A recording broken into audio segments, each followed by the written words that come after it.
March 6th budgetary meeting. This is before our board meeting. This is to review the 2023-2024 budget. So with that, I call the meeting to order. Ms. Hastings, would you please call the roll of those in attendance? Ms. Robinson? Here. Ms. Meeker? Here. Mr. Cotton? Here. Mr. Croto? Here. Ms. Walsh? Here. Mr. Richards? Here. Ms. Higgins? Here. Mr. Weinberg? We are all here. Very good. So with that, I will pass it over to Superintendent or Business Administrator. Well, let me start, and thank you. I thought we'd spend some time tonight. We had originally scheduled a technology presentation. Unfortunately, our Director for Technology is homesick, so she wasn't able to be with us. But I thought that tonight was appropriate for us to prepare for Wednesday night. We have transportation, food service, SAU, all budget items to be discussed for Wednesday. And I was hoping that we could have some discussion around some parameters that I know many of you have been discussing in terms of what can the budget stand, how much can we expect of our taxpayers. And so there's been a lot of discussion around that, and I thought tonight was a perfect opportunity to set the stage for that and prepare for Wednesday night. Anything else to add to that? Well, I have a budget update so you have an idea where you are. That I was going to do at the monthly board meeting, but I can do it now and then do it at the monthly board meeting, so you, because these are two different meetings. Sure. If you're comfortable. Whichever you're comfortable I'm with, good. Mr. Dunn. No, I'll hit it for you now, and then you can debate and have a conversation about where things stand. I mean, this is just highlight. I think one of the things we want to, a couple of things we want to highlight.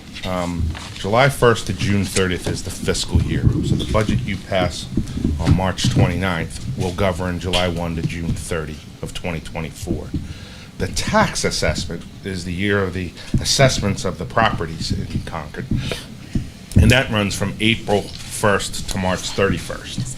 So come this March 31st, when that expires, you know how we do set the tax rate in October?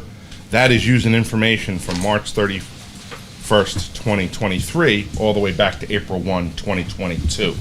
It takes them that long to do all the assessments and the handicapped and veterans and all the different pieces that ultimately come out to what the assessments are.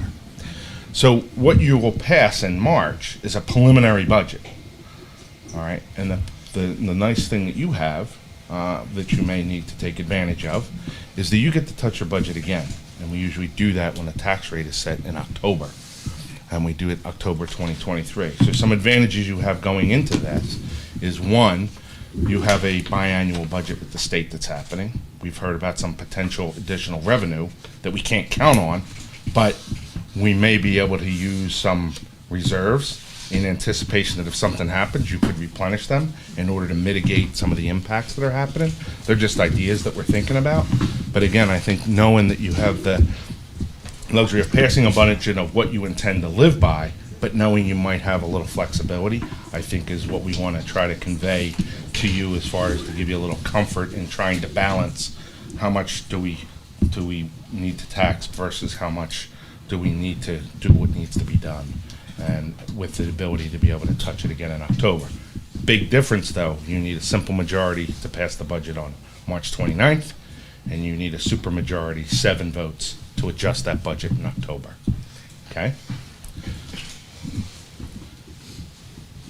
So, again, I highlight the budget is built off of the strategic goals of equity, diversity, curriculum, instruction, assessment, social emotional learning, communication. I'm just running through these. Facilities, safety. Okay? We talked about, as a budget overview, right now the budget is up about $2.4 million, or 2.47%, over the current year budget.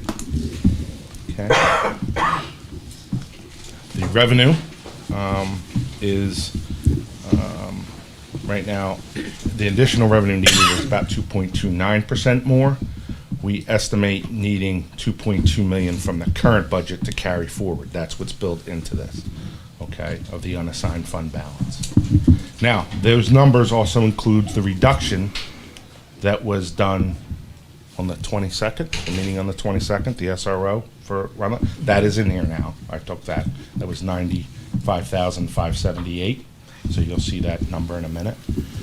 But again, there are the number, that was a contracted service, not positions that is owned by the district, okay?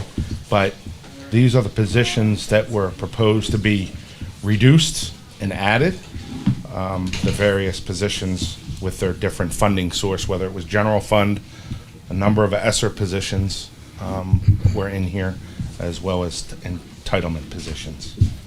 And there's 2 slides of those. And this was all presented on opening at the starting of the budget sessions on February 8th. Okay. I will highlight quickly, going back, if you remember when you see the maintenance and custodian, the $11,636 and the $8,891. If you remember, those numbers were a little different. They were actually carried over from the assistant principal position and the art teacher. So yeah, I know there were a flood of applications when word got out that we thought we might be paying that for a little supervision on the maintenance. Okay. So, all right, but yeah, that I corrected that and we have reposted that. So.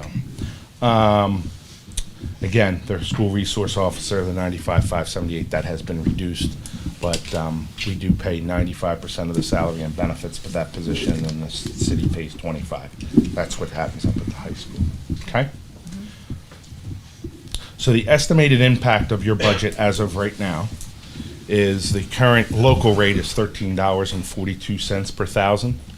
And this budget, as it's presented with that cut, is $14.23 per thousand, or an 81-cent increase, or a 6.04% increase in the local rate.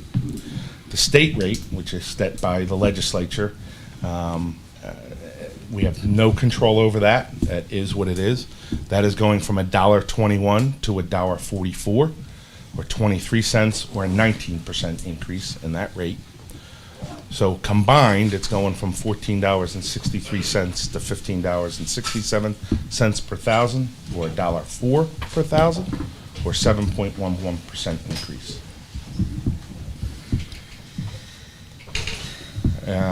Your work session schedules so far, we've been through the 8th, the 13th, 15th, 20th, 22nd. Tonight is the 6th. Again, we were going to do technology, but we'll need to reschedule that. You have a board meeting at 6 o'clock tonight. But on the 8th, we will talk about transportation, food service, and the SAU administrative staff, and that is where we would expect for you to post a budget for public comment. Under your charter, you have a 10-day requirement that be posted prior to public meeting. The law is 7, your charter is 10. So we would post it, you post that. If that gets delayed, it moves everything else out. And remember, we have to issue professional contracts by April 15th by law. Okay. So we have the March 13th open session. Then we have enrollments at the CRTC in high school. There'll be 2 public hearings, one on the 20th at 6, and that is here. And then that will be live and recorded. And the one on March 22nd is at Millbrook. That is recorded because we don't have a live feed at that school. And that is at 6 o'clock as well. And then you'll have an open session after your public comment, and then we hope to have you pass a preliminary budget on March 29th. All this information is posted on the website, sau8.org, click budget, and that is updated as of the 5th. That photo is just this morning old, and someone who was out did it for me, so she's all set. These are your friendly school board members to reach out to, and I think that's it. That's all I have for today. I can discuss whatever you'd like to see for Wednesday or talk about now. All right. Superintendent, you look like you wanted to add one more thing. I do. I really want you to consider thinking about where you want to go with it. You just saw the numbers. You saw a 2.47 increase in budget and a 7.11% increase in the tax rate, and so I think it would behoove the board to give us some direction about how far you want to extend that. Where do you see yourself in terms of presenting a budget to the public? And I think it's important. we haven't got that. We've given you all this information. We talked to you for I don't know how many sessions, right? And gave you all the feedback, and we know that was, we could see it, we could feel it, that it was steep, and you were concerned about that. And so I guess tonight, Jack and I and our team, John certainly, and Michelle, and the rest of the team really want to be able to kind of get a sense of where you want to be. And that will be really helpful to us to bring in those priorities that, one, we heard from you, and the things that we think are important for the district. So, Can I ask, Jack, can you just give me the local tax? When you broke it down between local and state, 7.11 is total, but what was the local? 6.04. 6.04. Thank you. All right. Thank you very much, Mr. Cotton. I guess a couple of comments. I think the tax increase that's currently being suggested of 7.11 is too high. 6.04 is too high. It's not sustainable. I think what we should do is look at a couple things. I mean, there are a few things I think are important. I will mention one that I think is important to be kept, and I think that's the assistant facilities person, if you will. We're going into a period where we're looking at replacing Runlet, and I think we've stretched Mr. Cashman about as far as we can stretch him, and so I'm supportive of that position. Frankly, from my perspective, I think the other thing we ought to look at, again, as I mentioned at our last meeting, is possibly looking at some things that we were planning to pay off over the next year or two, specifically some of our tech purchases, and perhaps stretching those out. That'll help somewhat.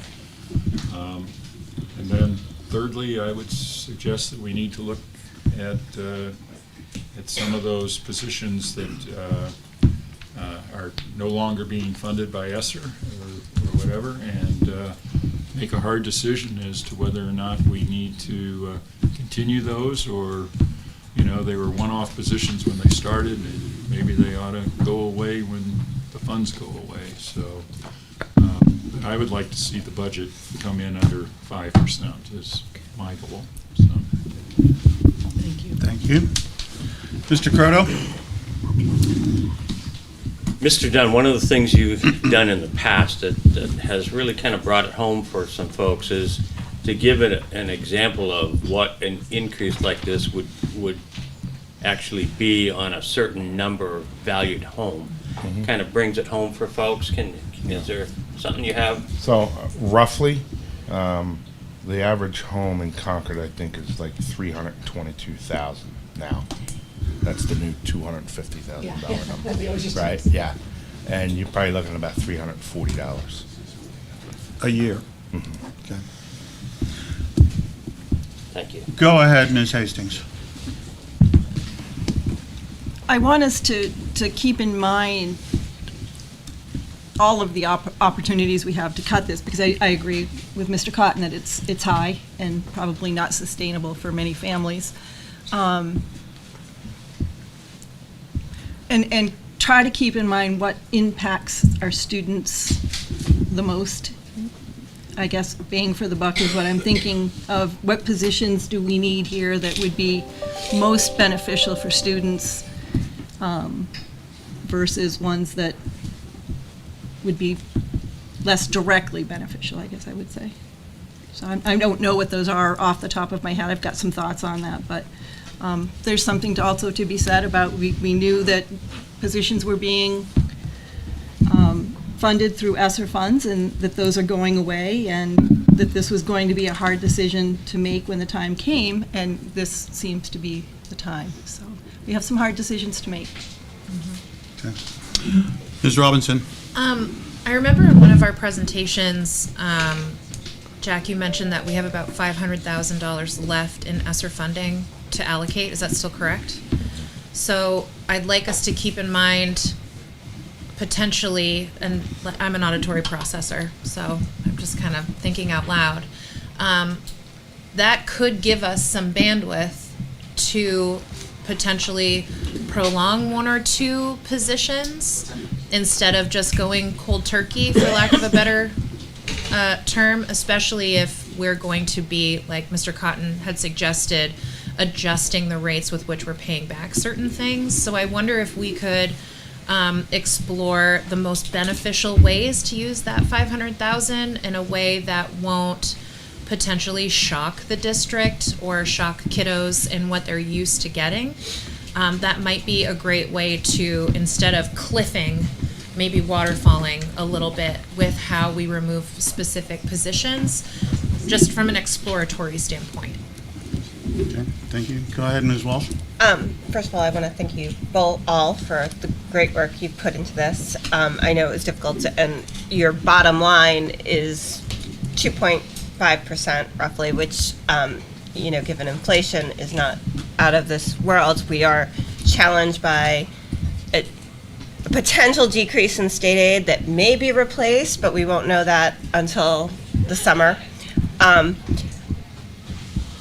Not saying that ultimately this is what we would go to, but I think it's important that we know and the community knows what the choices we are making are, and I would like to see what a budget with an under 3% tax increase, combined tax increase looks like, and what those choices might be. That's a good idea. Go ahead, Ms. Higgins. Sorry. As hard as this is for me to say as a former educator in this district and as a teacher, I think we need to really take a good hard look at any position new that we're adding, and maybe hold off on creating new positions, particularly new administrative positions. Since the lovely Frank Bash years, we've become a very administrator-friendly district, which is fine. Good administration makes things flow smoothly, but if we have the opportunity to keep 5 teaching assistants or 1 administrative position, I feel that the 5 teaching positions, the teaching assistants, make more sense. So that's a pretty specific request. I know there's a lot to look at. It's not just 1 or 2 positions, but I don't think we're in a place to bring in a lot of new positions in a budget like this. I think we look really hard at what we have and how we fund it best. And again, the ESSER piece is critical. We knew that was coming. But you can't justify spending piles of money when we maybe don't need to right now. Mr. Croto, go ahead. Thank you. So, to follow up on Ms. Walsh's comment, and the other two, Mr. Cotton and Ms. Hastings, I too would like to see the budget increase down around 4%, maybe even 3.5%, 4%. However, the way I'd like to see it happen is to have Jack and Kathleen and their team come back to us and say, okay, educationally, we could do it this way, or give us maybe 1 or 2 or possibly even 3 choices, with the target being perhaps 4%, or you can say if you choose option A, it would be 4.2, and so, but I think the leaders in the district ought to be steering that part of the ship and coming back to us and We've done that before. Yeah. I would tend to agree with Mr. Croto. I would tend to disagree with Ms. Robinson. I would like to see the one-time funds spent on one-time items, and I think the HVAC system to purify the air and to make the school more habitable in Beaver Meadow, since they're the one who doesn't have it, would be my priority for that particular item. And just voice that for discussion. And I don't know if we can do under 4%. I don't know what inflation is for our heating and all those, but I would certainly like us to do everything we can to do that. So if you can present that, if there's something that this board doesn't feel good about cutting, then we can make that adjustment later. Sure. And that's my position on that. Go ahead, Ms. Walsh. Just on the HVAC system, I think you were going to get us some additional information on if we bonded the whole 3.5 and what that might actually save us if we're not following ESSER, if we don't have to follow ESSER requirements as Right. well. Yeah, it won't make a difference. There's still, it'd just be less paperwork for them necessarily. I don't think it's gonna make much of a difference, besides your payment will be less. Okay. So we've given them some work. Anybody want to give them a little more? Oh my God, no. But you can see this is helpful to us because we'll bring you, what I heard was, correct me if I'm wrong, some scenarios. So what would 4% look like? What would 5%? What would 3.5%? That's what I heard. And we can put together that and still protect some of the things that you want to protect in your budget. That we know, has been in discussion for you all year, by the way. So these aren't new items, these have been discussed by you all year long, so I want to make sure we're doing the right thing by this budget. Okay, Mr. Weinberg. I'll add one more variable. I like the idea of us intentionally retaining some math coaches and math tutors. I know we initially had 6 and now we're at 3. I would be curious to see what it would look like even in this additional budget with the additional scenarios if we still retain the 3 positions. Go ahead, Ms. Meeker. I want to reiterate what Mr. Weinberg said. I'm very interested in that as well.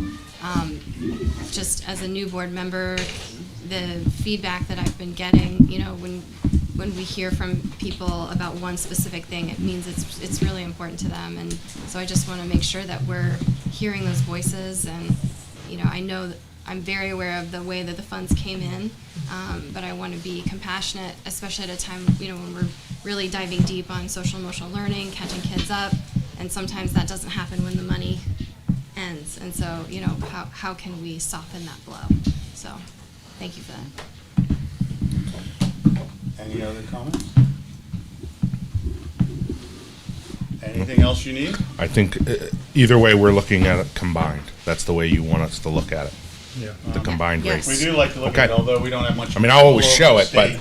We have if no you control over the state rate, so, Yep. Or the housing one. so let's Yeah, take that. right? Yeah. But if you want to throw in an extra scenario, Mr. We'll have scenarios for you. We're happy to look at your. Absolutely. Well, the challenge for you is that what's happening down the street at the legislative buildings, because there's a lot of discussion around providing some additional funds for school districts, only, we don't know that answer until the end of June, usually. It would be nice if it was a little bit earlier, but we don't know that, so here we are building a budget we don't have all the pieces to the puzzle. That's the tough part. Yeah. That seems to be many years, so we just kind of should be used to I know that, that. so. Yeah. All right, no, that's good. Will remind all of the public that we have 2 public hearings coming up, and I'm sure Jack has a slide that has that on there. I do. And we do want to hear from the public about that. And their feelings as well. So, thank you. I will reiterate that once again. Thank you for your efforts on this. We will be posting a budget on Wednesday, March the 8th.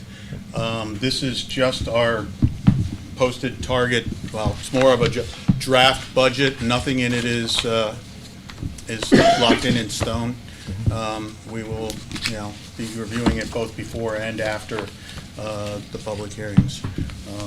I will add one more thing from my personal thing, is we did kind of jump in there last time, so if you as the board, or not as the board, but as the administration feel, because do you want to bring to the board a reconsideration of the SRO, that's your right. As we are with all the other positions, we want to see what your rankings are, and we will talk about it all. All right. Anybody else have any more instructions for the next couple meetings? All right. Oh, that's great. Okay. All right, if there's no further business for this budget meeting, then I would entertain a motion to adjourn. So moved. Moved by Ms. Higgins, is there a second? Second. Seconded by Ms. Robinson. All those in favor signify by saying aye. Aye. Any opposed? Any abstains?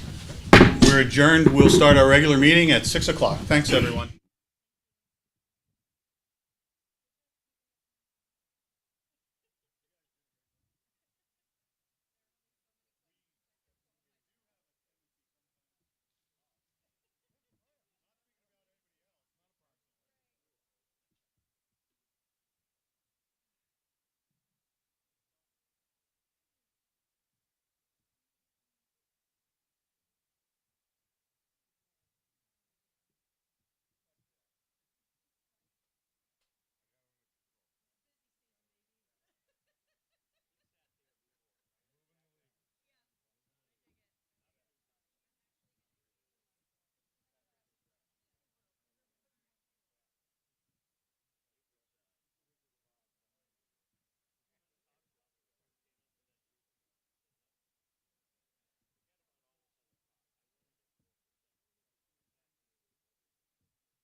something. Good evening. I'd like to call the March monthly board meeting to order. This is Monday, March 6th, 2023. If anyone is here to make public comment a little bit later, I will ask you to please sign up front at this time. It's always nice to see a crowd. And so with that, we will move on to approval. Actually, I need a roll call. So Ms. Hastings, would you call the attendance? Yes, Ms. Cotton, Mr. Cotton, yes. Ms. Robinson? Here. Ms. Meeker? Here. Mr. Croto? Here. Ms. Walsh? Here. Mr. Richards? Here. Ms. Higgins? Here. Mr. Weinberg? Here. I am here, we are all here. All right, we have a full board. With that, I will move to item number 2, approval of the agenda. Does anyone have any modifications or additions to the agenda? I would like to make one slight modification. Although the treasurer nomination is item number 4, which is to fill the vacated treasurer seat formerly held by Mr. Croto. We do allow public comment before we vote on that, so we will vote right after public comment on, I will make the nomination, and the board will vote. So if I can get a second to that change? Seconded by Ms. Higgins. All those in favor signify by saying aye. Aye. Any opposed? Any abstentions? All right, that change is made. Go ahead, Ms. Walsh. I'm wondering if we can spare Mr. Dunn from repeating the information he just gave all of us in the meeting 5 minutes ago with the budget summary. Does anyone want to rehear the budget summary? I won't, so the motion Sorry, is, Pat. the motion is made, and I will just make a slight amendment to that motion and say that if anyone is in the audience that came to make a comment on that particular topic, we will allow that comment during the first public comment session, which is agenda items only, since it is indeed upon the agenda, if you're okay with that. I'm fine with that. So. I wouldn't want to cut off Ms. Hoadley. So, okay, second. the amended motion. All right, very good. Any other discussion? All right, all those in favor signify by saying aye. Aye. Any opposed? Any abstentions? That adjustment to the agenda is made. You got off easy, Mr. Dunn. So, any other changes or additions to the agenda? Not seeing any. Do I have an approval of the amended agenda? I'll make that motion. The Second. total one. All right, seconded by Ms. Walsh. All those in favor signify by saying aye. Aye. Any opposed? Any abstentions? All right, the agenda passes. We'll move on to the consent agenda. The consent agenda includes 5 items, regular monthly meeting of the 6th, and the budgetary work sessions of the 8th, 13th, 15th, and 20th. Was anyone willing to make a motion to accept the consent agenda? So moved. All right, moved by Mr. Cotton. Is there a second? Second. Seconded by Ms. Hastings. All right, all those in favor signify by saying aye. Aye. Any opposed? Any abstentions? All right, the consent agenda is approved. With regards to the treasurer nomination, although we'll vote later, I am nominating Clint Cogswell to fulfill the remainder of this year's term as district treasurer. Mr. Cogswell has graciously agreed to serve in that capacity. He is formerly a treasurer of the district and is very familiar with our finances as well as being a former board member. I heartily endorse him, and I'm glad he said that he was willing to do that. We will have that vote right after public comment. Does anybody have anything else to add? I will second the nomination. Okay, very good. All right, and then that actual vote will occur right after public comment, item number 7. All right. With that, we'll move to recognitions and reports. Superintendent, you're going to let the students go first, correct? Absolutely. All right. Sophia, it's up to you. So So as you notice, I'm missing my partner in crime today, so be by myself. But hello, everyone. Happy March. So recently, we've had quite a few activities going on in the high school. We recently had the Winter Carnival the Friday before break, and it was a great way to end the month and usher in winter break. There was also a school bonfire held at White Farm, and that was where many clubs and governments were able to fundraise, and a great way for the school community to come together. So February was filled with many activities, but March is probably going to be more of a quiet month for us, just to bring us back from winter break. Spring sports beginning soon, with tryouts being hosted the week of March 20th. Many student athletes are excited for the many spring sports that CHS has to offer. Also happening in a couple weeks is the CHS Talent Show, which is being hosted by both the senior and the junior class. And that's going to be March 16th. And there's usually a very fun event for everyone, and there'll even be teacher judges. The SATs are also coming up for the juniors. That's going to be in, I believe, the third week of March. And there has been SAT prep classes during the WIN blocks for the juniors, which has been very helpful. I know I've been in some of them myself. And though we just had a winter break end, I think the students are very excited for the professional day coming up on the 17th. And people have settled into the second semester, but I think CHS is ready for a great March. Excellent. Thank you, Ms. Anderson.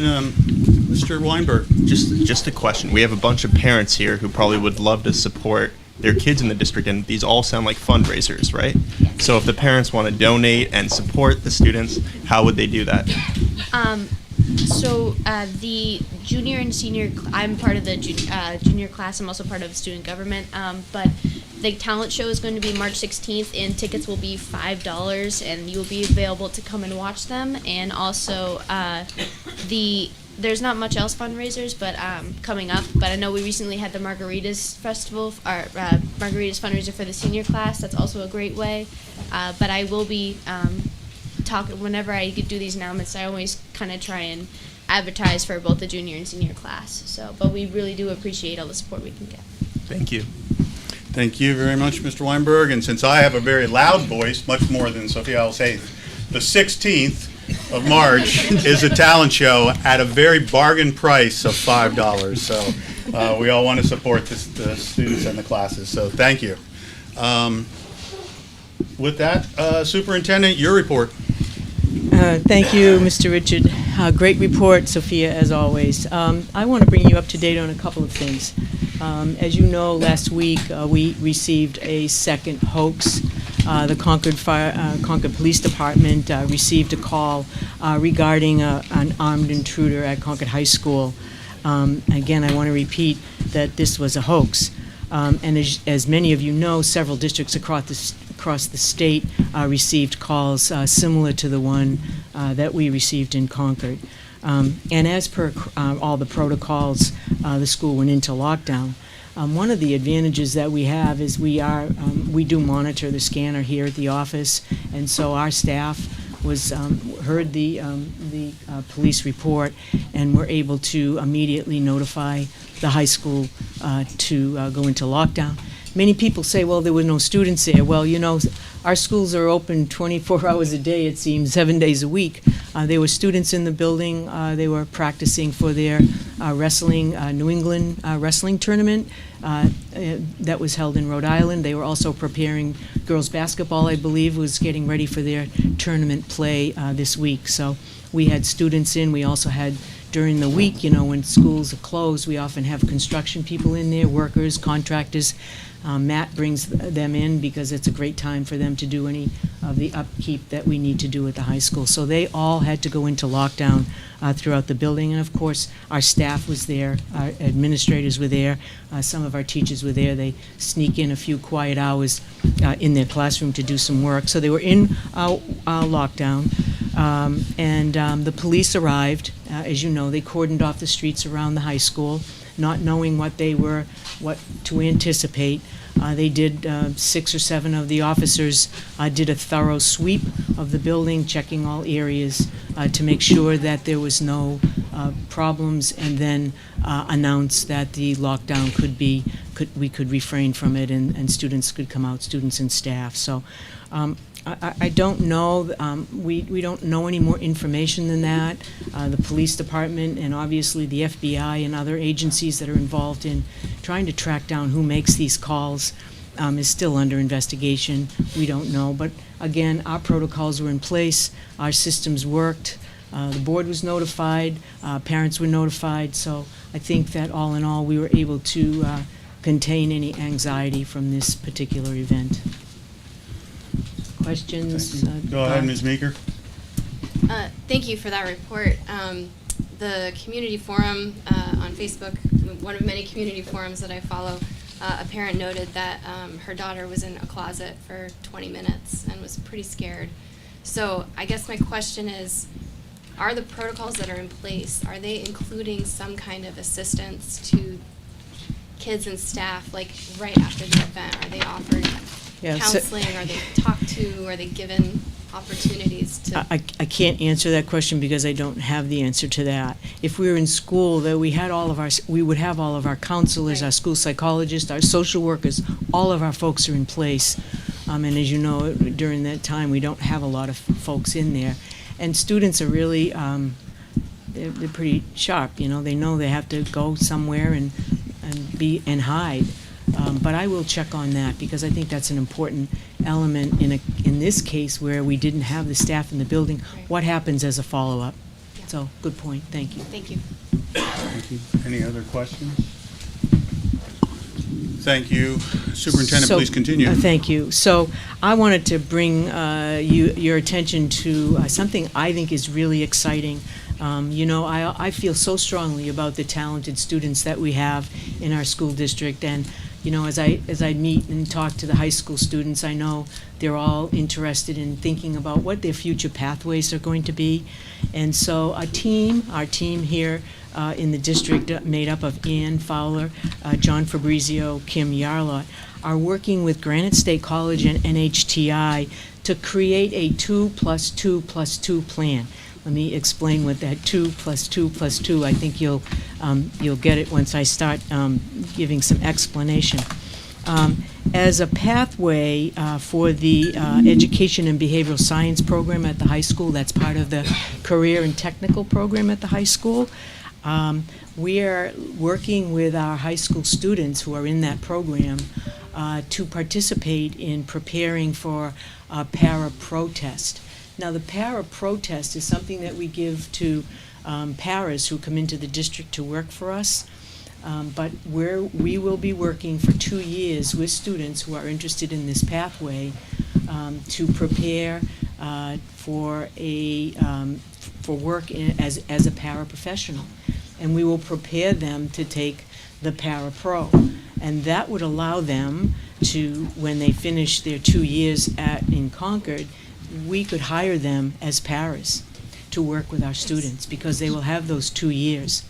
The second 2 years is that they will be eligible to attend NHTI, an associate's degree in education for 2 more years, paid through a grant that we are working with Granite State College. So there's the second of the 2 years. They'll spend time doing that. In the meantime, we can still use them. We can still employ them if their schedule permits. I believe that they're working to be able to do that, where they can work, earn some money, and attend school, again, at no cost. And the third leg of this plan is around Granite State College and getting a bachelor's degree in education. You know, I feel very strongly that we hear about there's a shortage of teachers, there's a shortage of educational associates. You've all heard that all year long. I've shared that with you. What better way to have the homegrown, our own students, our own Concord youngsters, and they'll be young adults, to be working with us in our schools and helping our youngsters after they've gone through all this training. So we're pretty excited about it. I thank John and the team for really working this out with Mary Ford over at Granite State. I went to vote. This is how it all started. I went to vote in Chester, and Mary was out there holding a sign and just ran up to me and said, "Have I got something for you?" So it was really exciting. She's brought this plan to us, and she's completing the grant working with Ellen and the rest of us to make sure that we have the right data in there. But what a wonderful opportunity for some of our students. So I wanted to share that with you. The details and all the finalization of this plan and this pathway, we're going to share with the instructional committee, Brenda. So we'll bring all the detail with you, bring the detail to you regarding the plan. So, Thank you. And does anybody have Yeah, any any questions with questions? regards to that? Go ahead, Ms. Robinson. I just want to thank John. You and your team have really been pulling through with some innovative problem solving for students, ways to expand opportunities. So thank you to you and your team. It's been great to sit on this board and hear about the work that you're doing. So thank you. Thank you. And I will reiterate that, John. I'll give you a chance. No, thank you. And it's been a great collaboration. Ian Fowler has been innovative and great to work with. This is something that both Kim and I sat for years on the Professional Standards Board. And I spent 6 years, and Kim is actually on her third term, which is a rarity right now doing that. But then after that, I started working on a national committee called New Hampshire CEDAR, and I sit in the national board, and it's all about promoting and retaining educators. And so some of this work came out of that work. I connected with Mary years ago over this, Mary Ford, and it's been a nice partnership, and Ann's jumped right into it. So it seems to be a great way of bringing our own students back into the fold and helping grow the next generation of teacher. So I think it's an outstanding new pathway. I very much like the word grant as we're in budget season. And so I encourage you to keep pushing on that one. And we look forward to hearing more through the instructional committee. Does anybody else have any comments or questions? Just to clarify, you said the para-pro test, not para-protest. No, Right. I was like, oh no. test. There's a hyphen. Okay. It's an exam. I wrote it down and I was Well, like, that you can't know, be right. that's required when we have our paras work in Title schools, Title I schools. So John and his team administer that pretty regularly as we have new folks come into the district. So, yeah, it's a test. And maybe I should have used the word assessment. Yeah. I like it, para-protest. Ms. Walsh, go ahead. Just to clarify, the NHTI years would be free, would the Granite State College years be free as well? Go ahead, John. For the students? Yeah, free is a different word, good low cost, based on, they'd be an employee of the Concord School District, so they would have the same benefits as our current our teaching assistants have now towards professional classes. Above that, they'll be grant funded for additional costs, even costs of books, things like that. So minimal cost, I don't want to use the term free because costs keep going up, and I'm not sure the grant will keep up with the cost going up. So I think it's a minimal cost at the educator's expense. So it's outstanding community partnership. Outstanding. Thank you. Thank you. Anything else? Go ahead, Can I continue? All right, Yes. I just have a Please couple do. more things to talk about. You know, we are in the middle of our beginning recruitment season. Michelle has been working hard on that the last month or so, just getting ready for that. And I just wanted to let you know that I will be attending a roundtable at Plymouth State, meeting with some of the prospective seniors ready to graduate, and encouraging them to attend, to come down to Concord and look at our programs, look at the work that we do here with students. It's just, I think we have some really good things happening, and I think I'm hopeful that we'll recruit some students there. Michelle and Quincy will be following that up with a job fair, and so they will be attending up at Plymouth for the job fair. And Michelle has other recruitment sessions, job fairs, if you will, to be able to get out there and do the recruitment that we need to do. You know there are shortages in particular areas, so we want to be as aggressive as we possibly can. And the job fair they'll really start in April. And finally, just to update on the assistant principal's candidate. You know, when you appointed Dr. Herbert to become the new principal at Concord High School starting July 1st, that left a vacancy, his position, so they have been doing interviews, and so this Thursday on March 9th, the candidates will be in the building. We'll be visiting with teachers, staff, students, and community have been invited to meet the candidates, have that discussion. We've done that before. I think we did that with Dr. Herbert, and we found that to be very successful. So that's going to happen this week, Thursday, March 9th, and hopefully we'll find the right candidate for the position. So. Superintendent, can you tell everyone what time the public interaction with the assistant principal candidates are? I don't have the, John, do you have the time? I'm not sure. I know they're going to be in there during the day. And Kara is also serving on this with John. I didn't get the time, so. Because they had to reschedule because of the Yeah. snow, so So that's why I'm not. things are up in the air. Yeah. But I think it's Accurate. set now.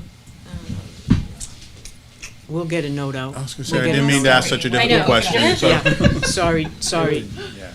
I'll get a note out. I don't have the time. Okay. Yes, if we could get a note out, or if we could put it on the website, that Yeah. would be outstanding. Yeah, that'll Thank be you. great. And that is it for my report. All right, thank you very much. Does the board have any questions for the superintendent? All right, very good. Thank you very much, Superintendent. With that, we will move on to item number 6, which is a discussion with regards to property adjacent to the high school, across the street, I believe, a former gas station. Mr. Cotton, as Chair of the Communications and Policy, did you want to speak to this? I just wanted to bring this up. I think most members of the board are aware that the Concord Planning Board at its last meeting, I believe was on February 15th, voted to allow what is now a closed gas station directly across the street from the high school to essentially be rehabilitated and reopened.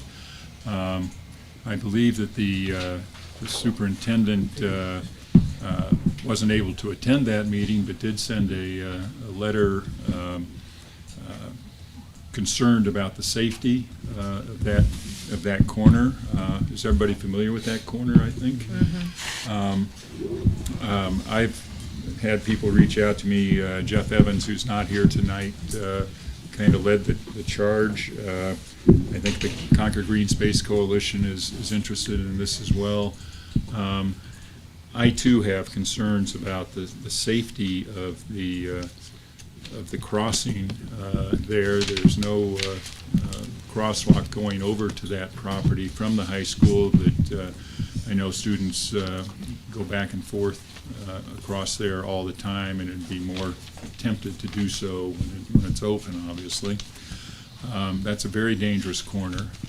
I think it's noteworthy that even the planning staff at the city was not generally in favor of the proposal. Nevertheless, the planning board approved the proposal with some minor conditions, including improving the sidewalks and doing some landscaping.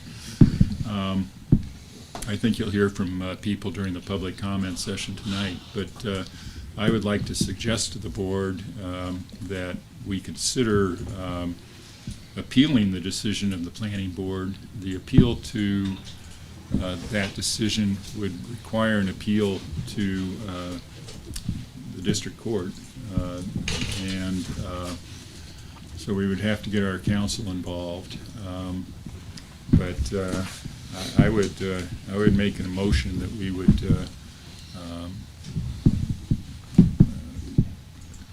ask the administration to pursue an appeal with respect to that property because of concerns about the safety of the students at Concord High. So that's my motion. Thank you, Mr. Cotton. Is there a second to that motion? I'll second for discussion purposes. Okay. Motion has been made and seconded by Ms. Walsh. Discussion.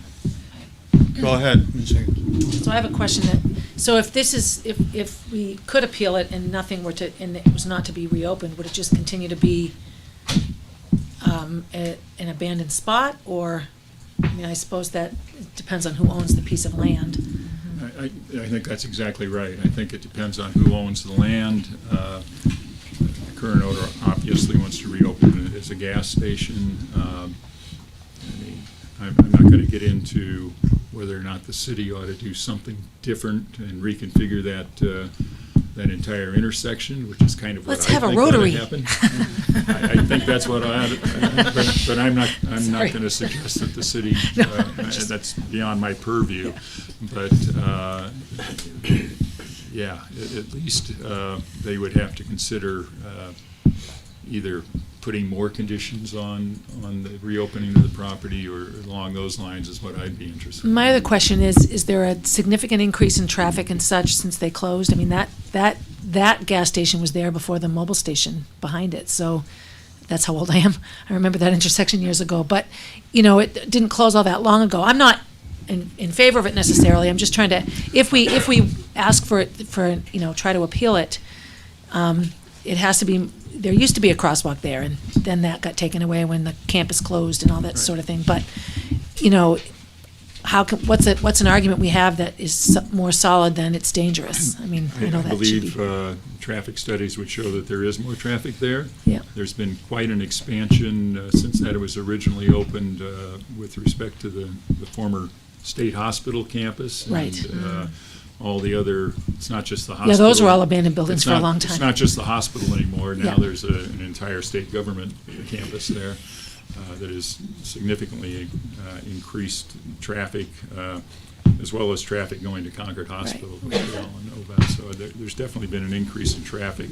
Would they use that as a reason I don't pretend to be an expert on Right. Oh, no, any me of either. this. I'm just trying to I'm bringing this up Yeah, because I think the community's concerned right, about it. right.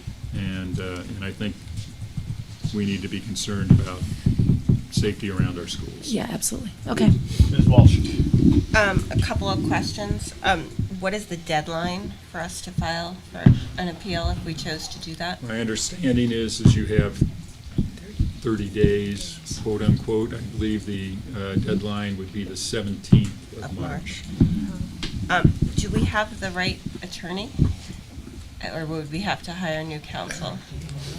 I haven't spoken to the superintendent about, quote, the right attorney. I believe that there are attorneys which we have used on other matters, including looking at some of our land issues that would be appropriate probably to assist us in that regard. Superintendent? Happy to answer that. The attorney that we use currently for our land valuations that we've had represents the owners of that property. Oh, okay. So we I guess would can need to suggest one or two. secure someone else, and, you know, Jack and I will have to do a little investigating on who might be that person. Okay. Mr. Curto? So I have a couple of questions. Do we allow our high school students off campus during the day? I've kind of lost touch because I've been not here. So, are they, if that were a store there, would they be free to go over there during certain periods of the day? They're not allowed to, it remains a closed campus. Okay, that's what I Now, thought. I say that doesn't mean that somebody doesn't sneak over to the other gas station on Right, right. occasion to grab a cup of coffee or whatever's over there, but the only time you see them leaving campus is because they're going out to a, an internship or a job, Right. that kind of thing.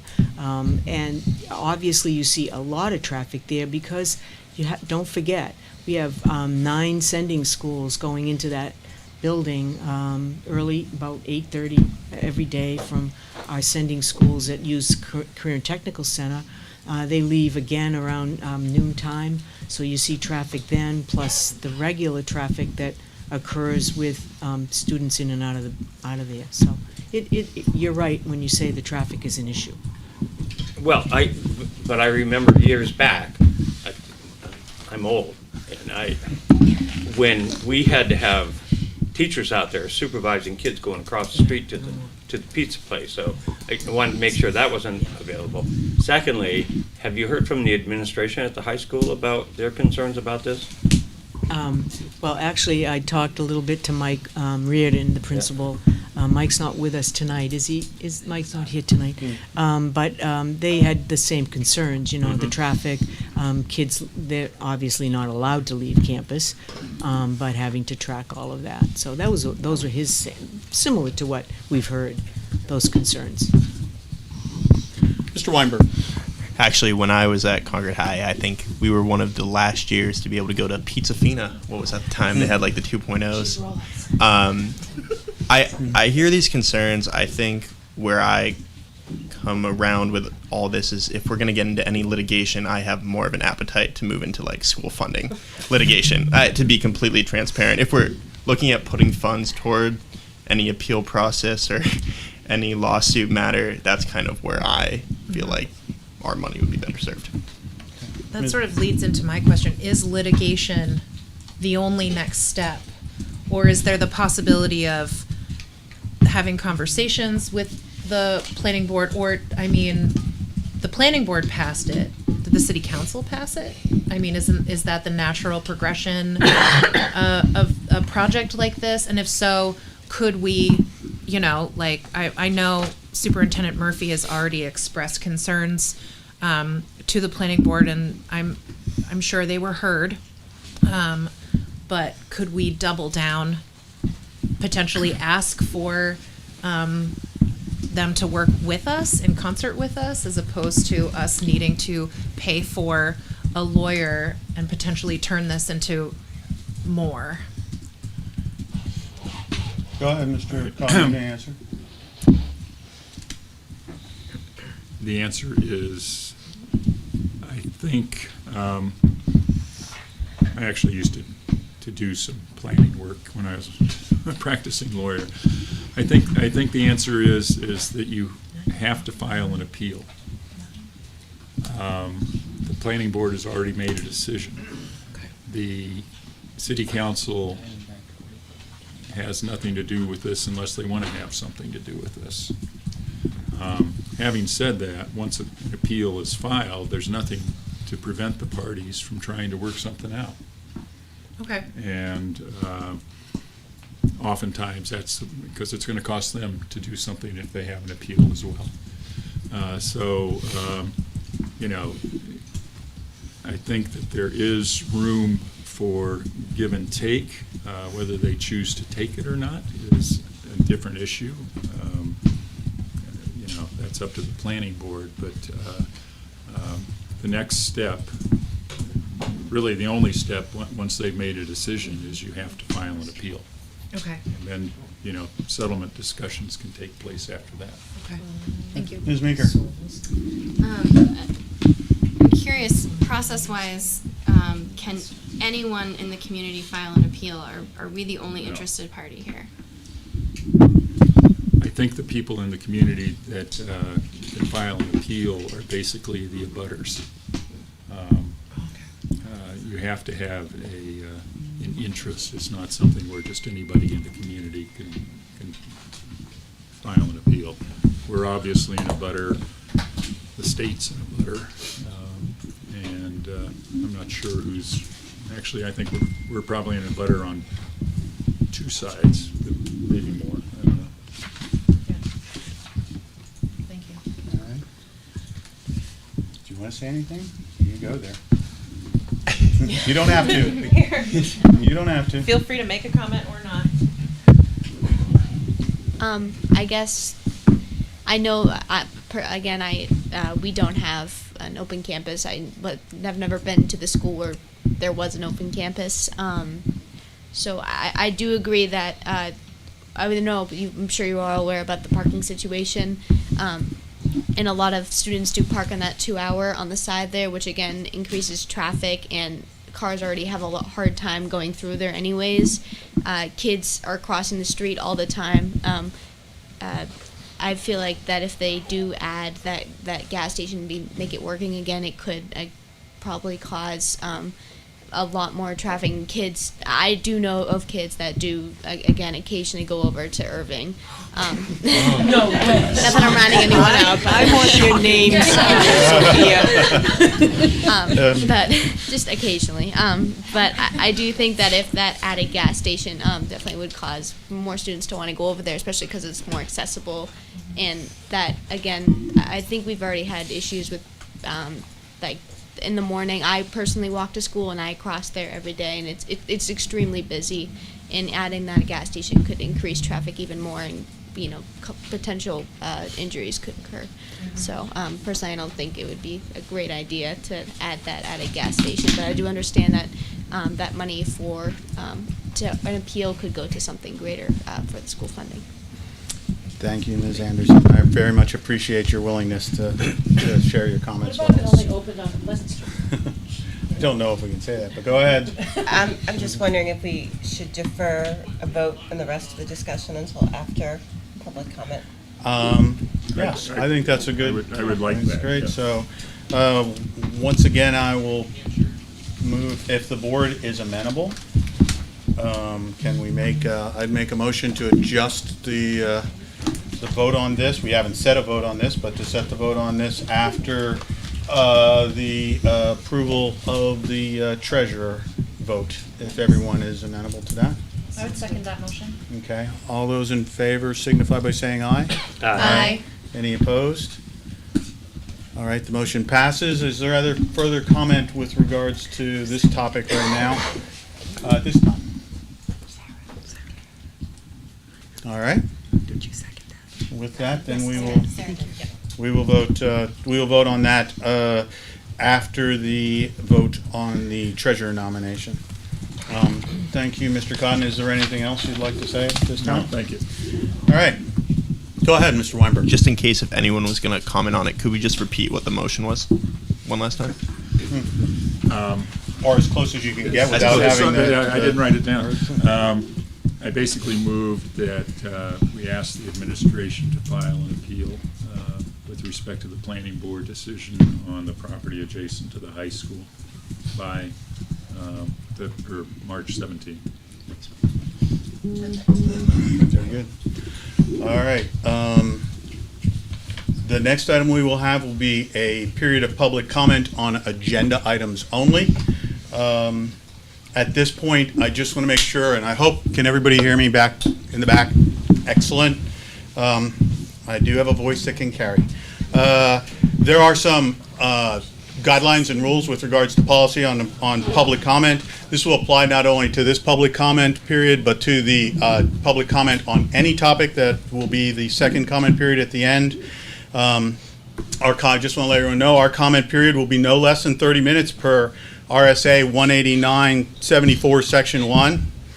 The board requests but doesn't require those to make public comment to use the sign-in sheet provided right there. If you haven't had a chance to sign up on that and would like to make public comment, feel free to come down at any time to sign up.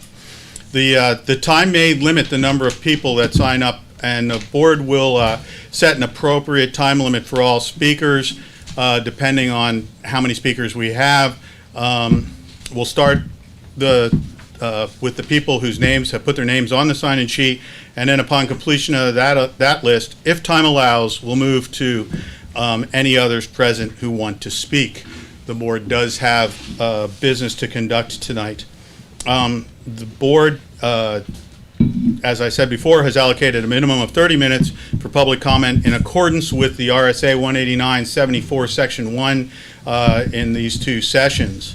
If citizens conclude their comments before the 30 minutes, we may end the public comment section early and finish with the agenda items. If there are additional comments beyond 30 minutes, and there could be a chance tonight, depending on the board agenda and through the chair, we may extend the public comment section beyond the 30 minutes. But if you are just saying something that someone else has already said, you are not required to go through the whole statement. You do have the right to go through that, but you can say you agree with the prior speakers if you'd like on the topic, so that we can move through more comments, should there be more people that want to comment. It is the practice of the board to reasonably restrict public comments that disclose student personally identifiable information, as well as teacher personally identifiable information, or other confidential or privileged information in accordance with School Board Policy 136 and RSA 91A:3. No teachers or administrators have given their permission for discussion of personnel matters in public. Therefore, moreover, the discussion of personnel matters regarding a teacher or administrator may be deemed prejudicial to that staff member, as the board may be required to adjudicate the matter in the future. If this chair deems the subject matter to be personnel matter, that could potentially require future action of the board. The chair may rule the public comment as out of order. The board is not able to address personnel matters through public comment, as there are procedures and policies in place that need to be honored by the board. Do not use names. Do not use subjects taught. Do not use personally identifiable data, or I will deem it out of order. We must respect the RSA and the policies of the board. You may, I will clarify, that does not apply to the board itself. You may use our name. We are publicly elected officials, and we signed up for this. So, you may say the teacher or a teacher at Concord High School, but you may not get into detail to identify any of those teachers or any personnel, because they have not agreed to publicly discuss that. That is the rule. So you may have questions, but you cannot identify anyone. All public comments made by citizens reflect their personal opinions or views and do not reflect the opinion or viewpoint of the board. Any questions asked by board members during the public comment portion of the meeting, and we typically don't, but may occur, they do not represent an endorsement or agreement by the board. This is a public meeting, so any individuals making statements are personally liable for any defamatory comments.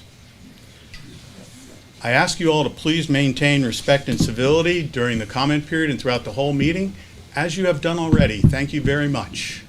So, with that said, we are opening the public comment period at 6:45 for any items on the agenda, which would include the treasurer, the budget, the property from the adjacent to the high school, and proposed calendar of meeting, or any of the other items, coaches' nominations.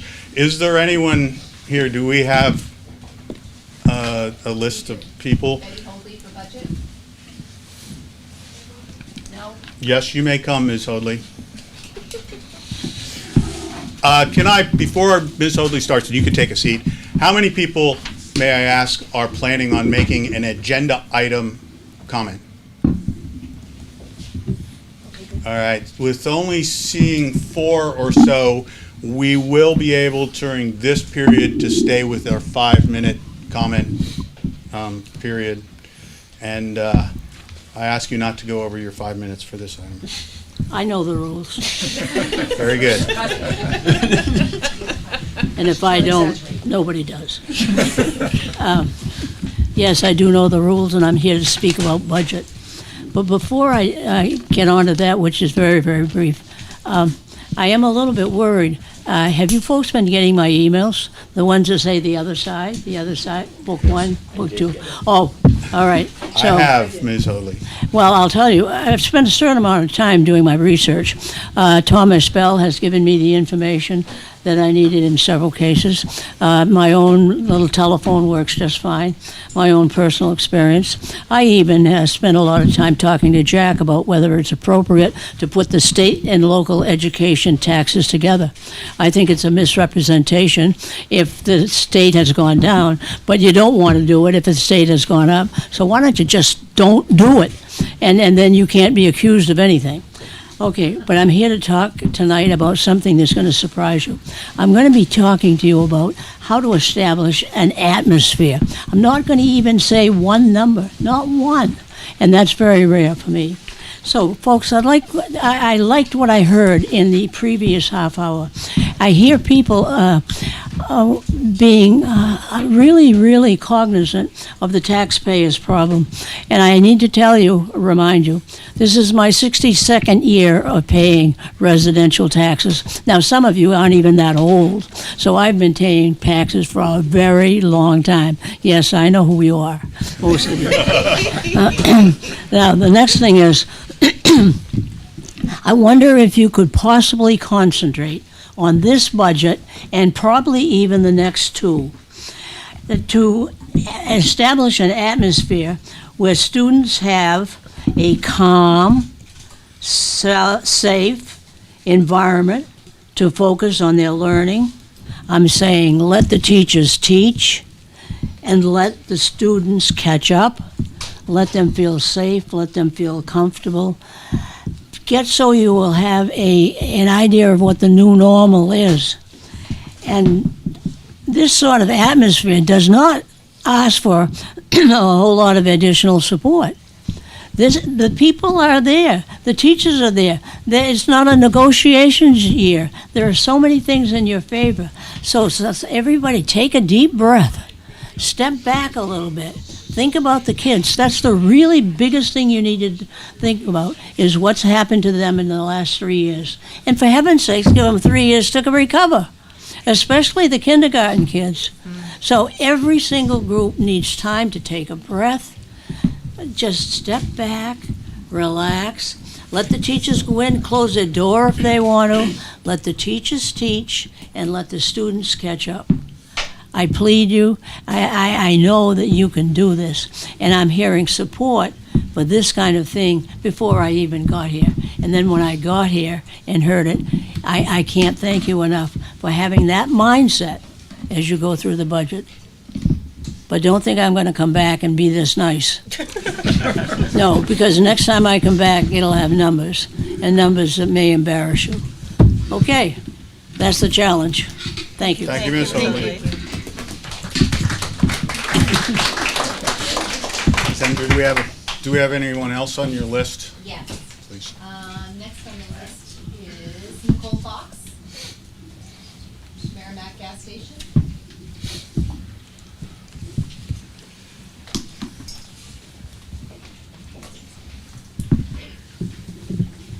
Good evening, Ms. Fox. Hello. So I have 3 children in the school district, and I would like to encourage you to appeal the planning board decision on the gas station, first based on safety.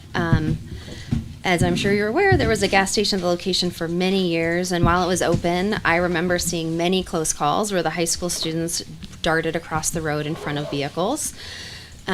It was never a good location for a gas station, but it was grandfathered in.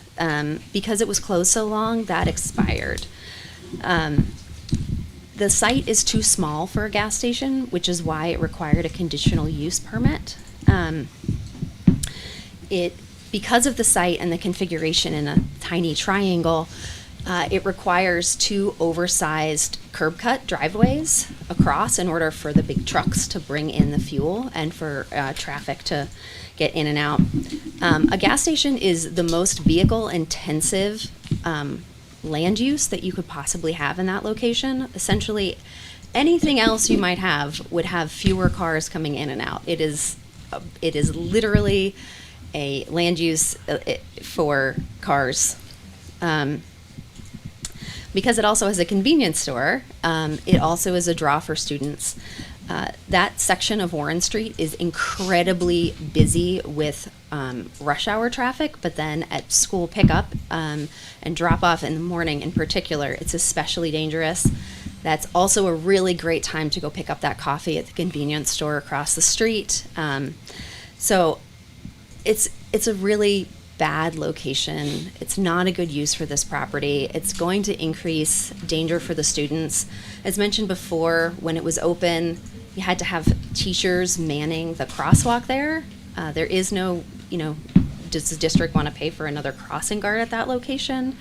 I think it's really, it's a significant safety issue for students.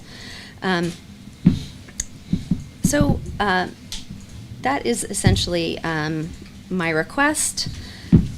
This property could support other businesses. The planning board did not consider any alternatives. Because they approved another gas station, is what will be there, but it doesn't mean that that's the only kind of business that could be located on that property. So, thank you very much for your time. Thank you. Thank you. Well, Ms. Fox, would you be comfortable sharing what you do professionally? Yes, I'm a transportation engineer. And I specialize in bicycle and pedestrian safety. thank you. Thank you, Ms. Fox. Thank you, Ms. Messenger, do we have someone?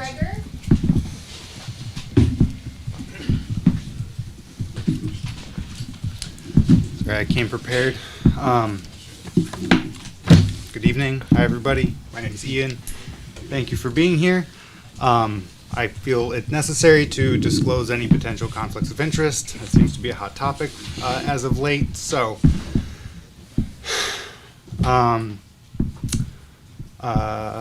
I'm a father of two, but do not currently have any children enrolled in the Concord School District, being my oldest is only 3 years old.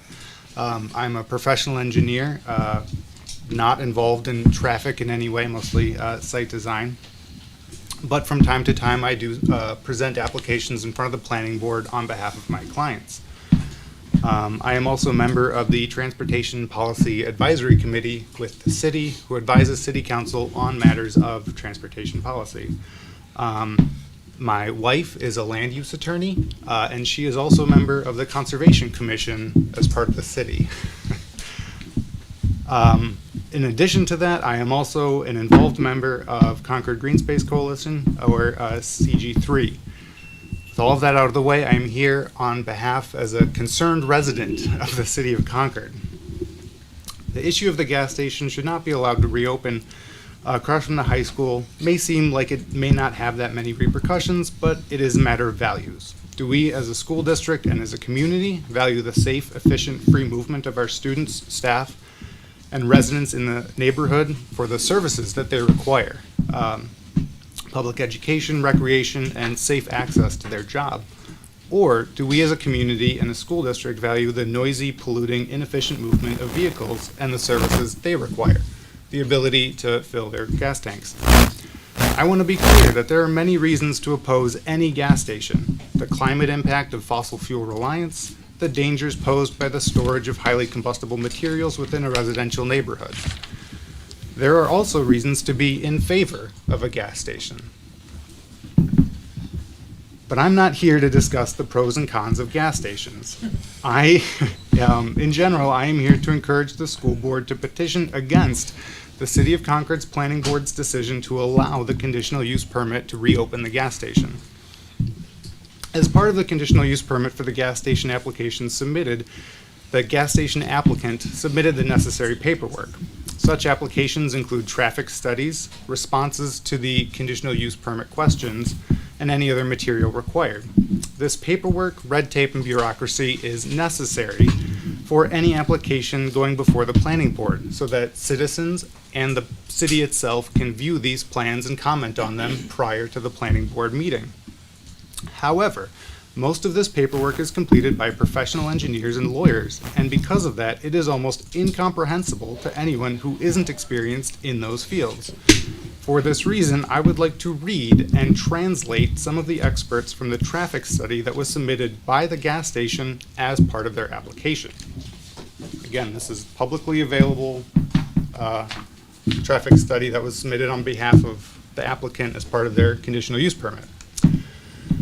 This is 3 excerpts of the traffic study, and I will do my best. If you have any questions, feel free to stop me and ask, but I'm going to read the jargon and then try to translate as best I can. I am not going to be objective in my translation. Available site distance at the site driveways on Pleasant and Warren Street exceed minimum desirable SSD and ISD requirements for safe operation. That's a good thing. To ensure that sightlines remain unobstructed, it's recommended that proposed plantings, vegetation, landscape, and signing along site driveways be kept low to the ground, no more than 3 feet above street level, or set back sufficiently from Pleasant Street and Warren Street so as not to restrict any available sightlines. No trees. That's what that means. Nothing above 3 feet in height can be placed in the vicinity of the gas station entrances. creating a more hostile environment to pedestrians and cyclists, and reducing any beauty aspects that a tall tree can bring to that intersection. They also stated that under the existing and future traffic volume conditions, the signalized intersection of Pleasant Street, Warren Street, South Fruit Street operates at an overall level of service E during weekday AM peak hours or a level of service D during weekday PM peak hours. With and without the proposed development in place, Fruit Street northbound left turn lane through the Warren Street left turn lane operate along with long delays at a level of service F. That is the lowest level of service you can have during the weekday AM peak hours. With the addition of the proposed development, any increases in delay in the intersection are negligible. Under 2023 conditions, the Warren Street left-hand turn lane is expected to drop from a level of service E to a level of service F during the weekday AM peak hours as a result of the proposed project. This drop in level of service is an increase in delay of 1.3 seconds. However, since the threshold of the level of service E is greater than 80 seconds, the minor increase results in a drop of level of service. Under 2033 conditions, the Warren Street left turn lane is expected to be over capacity during weekday AM peak hours with or without the proposed project in place. If anybody fell asleep, that's understandable. What that says is that intersection is so awful that any increase in traffic by the gas station doesn't matter. It can't get any worse than it already is. As people who work in the education field, I feel that you are aware of the difference between a 50% student and a 15% student. There are levels of failure that need to be recognized here. Lastly, and this is only a select item of the conclusions, although the proposed project is not a major source of pedestrian traffic, the gas station specifically, it is imperative to not only maintain but improve the pedestrian accommodations in the study area accordingly. The pedestrian push button to cross in the southbound direction across Warren Street and Pleasant Street will be repaired, and all pedestrian signal indications will be upgraded to include pedestrian countdowns at the signalized intersections.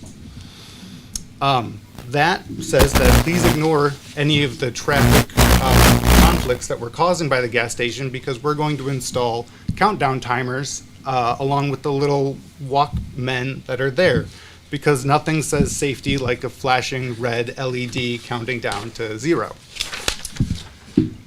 But fortunately, Concord is blessed to have an incredible planning and engineering staff working in City Hall who are able to read and translate this jargon, filled application, and the traffic study alongside it into comments that they were provided to the planning board.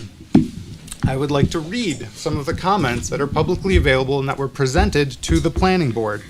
And I want you to keep in mind, for anybody that was at the planning board that night, the planning board's justification to allow this conditional use permit was to give the gas station a shot. Okay, you have a little less than a minute, so. All right, I'll take it down a few. So, the width of the access drive creates concerns for bicycles, pedestrians, as well as other vehicles. Staff would otherwise recommend that these access drives be narrows, but because fuel tank truck access is required, it cannot be. There are several pages of planning documentation, but in addition to the planning board's significant concerns with it, there was also the engineering department that had significant concerns. Their comments on the traffic study is that a traffic analysis of both entrances would be blocked by queuing vehicles in all directions. This application presents very clear challenges that have not been adequately addressed. Okay, I gotta cut you off there, but please feel free to submit all of that in writing to the board, and we will read it. Thank you very much. You're very welcome. I would like to address some of the questions that were raised earlier, but I don't feel that I have the ability to. Okay, thank you. Yeah. That was very useful information. Ms. Yes. Thank you very much. Ms. Ettinger, do we have anybody else for?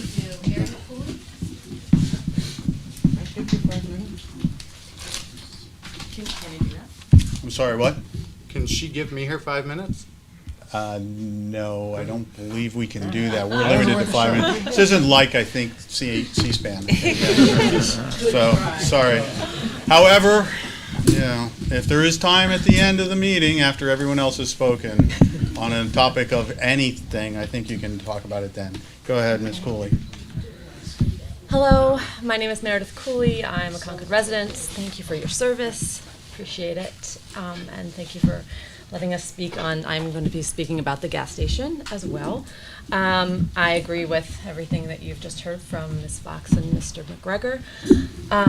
But I wanted to add a few other points. I will say that I was at that planning board meeting, and I'm not a transportation expert or engineer, and it was just pretty shocking to see the planning board disregard the school district's statement, disregard the planning board's report and concerns, and then sort of disregard, or straight up disregard, all of the community who came out to speak in about their concerns about public safety, all because it seemed like they were concerned about the currently abandoned gas station staying a abandoned gas station and not being used. And correct me if I'm wrong, but if the planning board does not approve, if they were to not have approved the gas station, then a gas station could not go in at that site.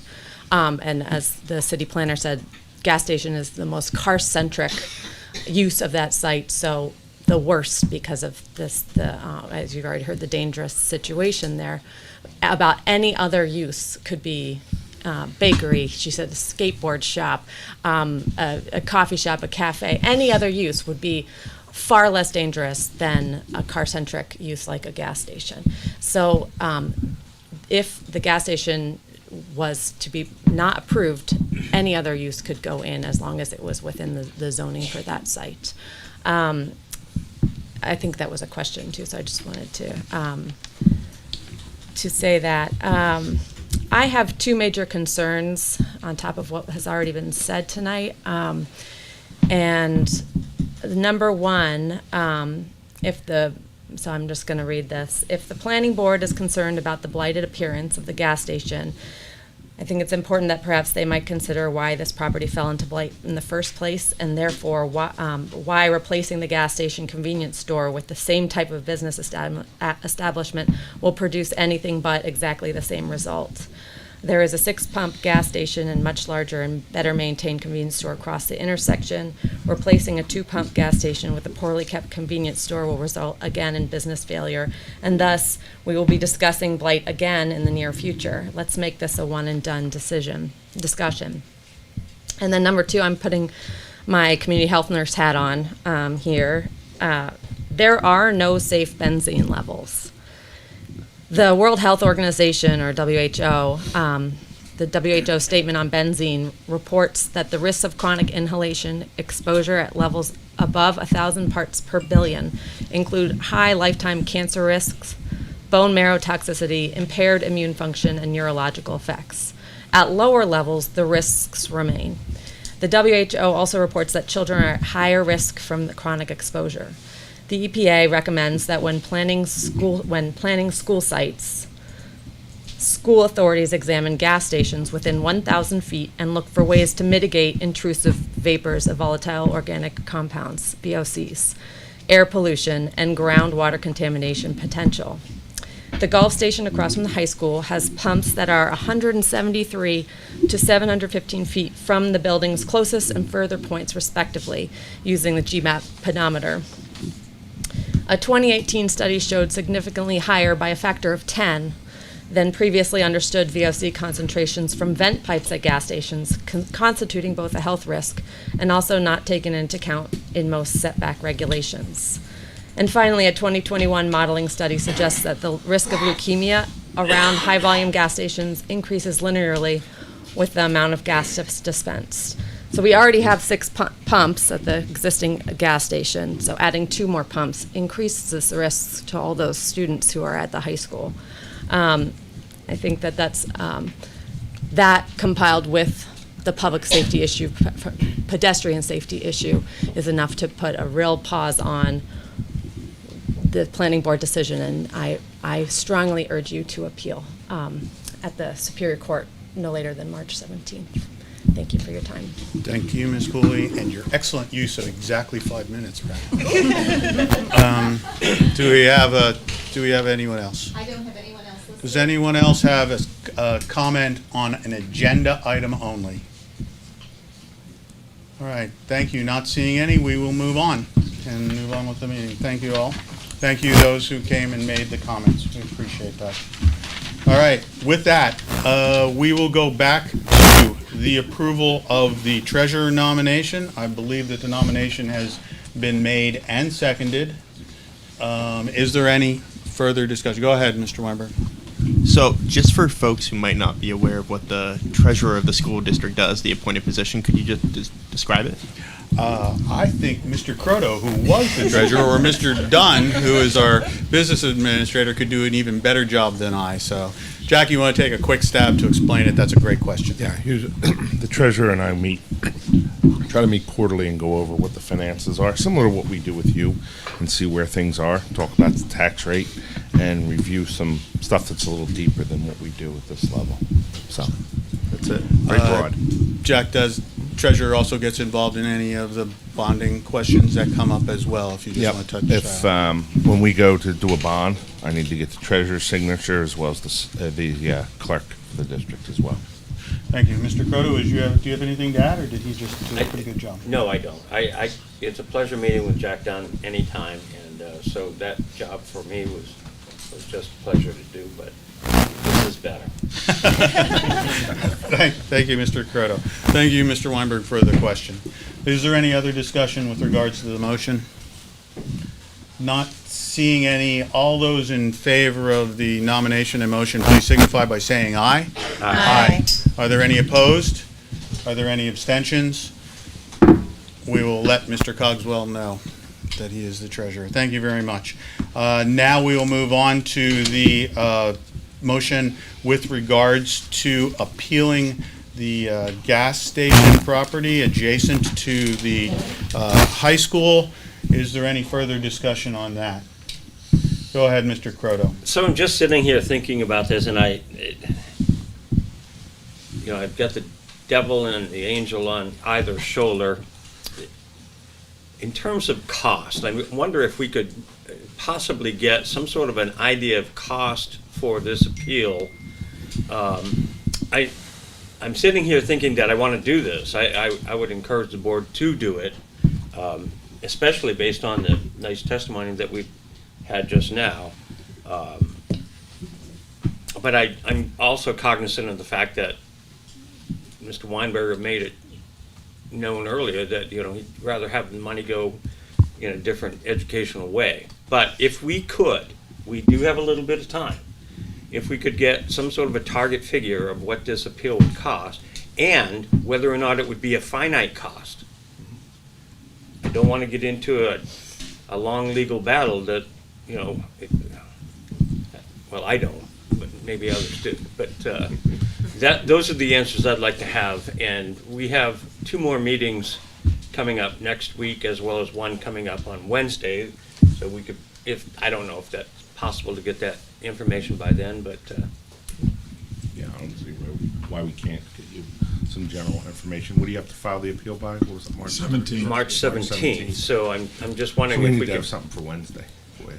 I mean, that's my. Let's take a crack at it. Yeah, it's like that. There's always tomorrow.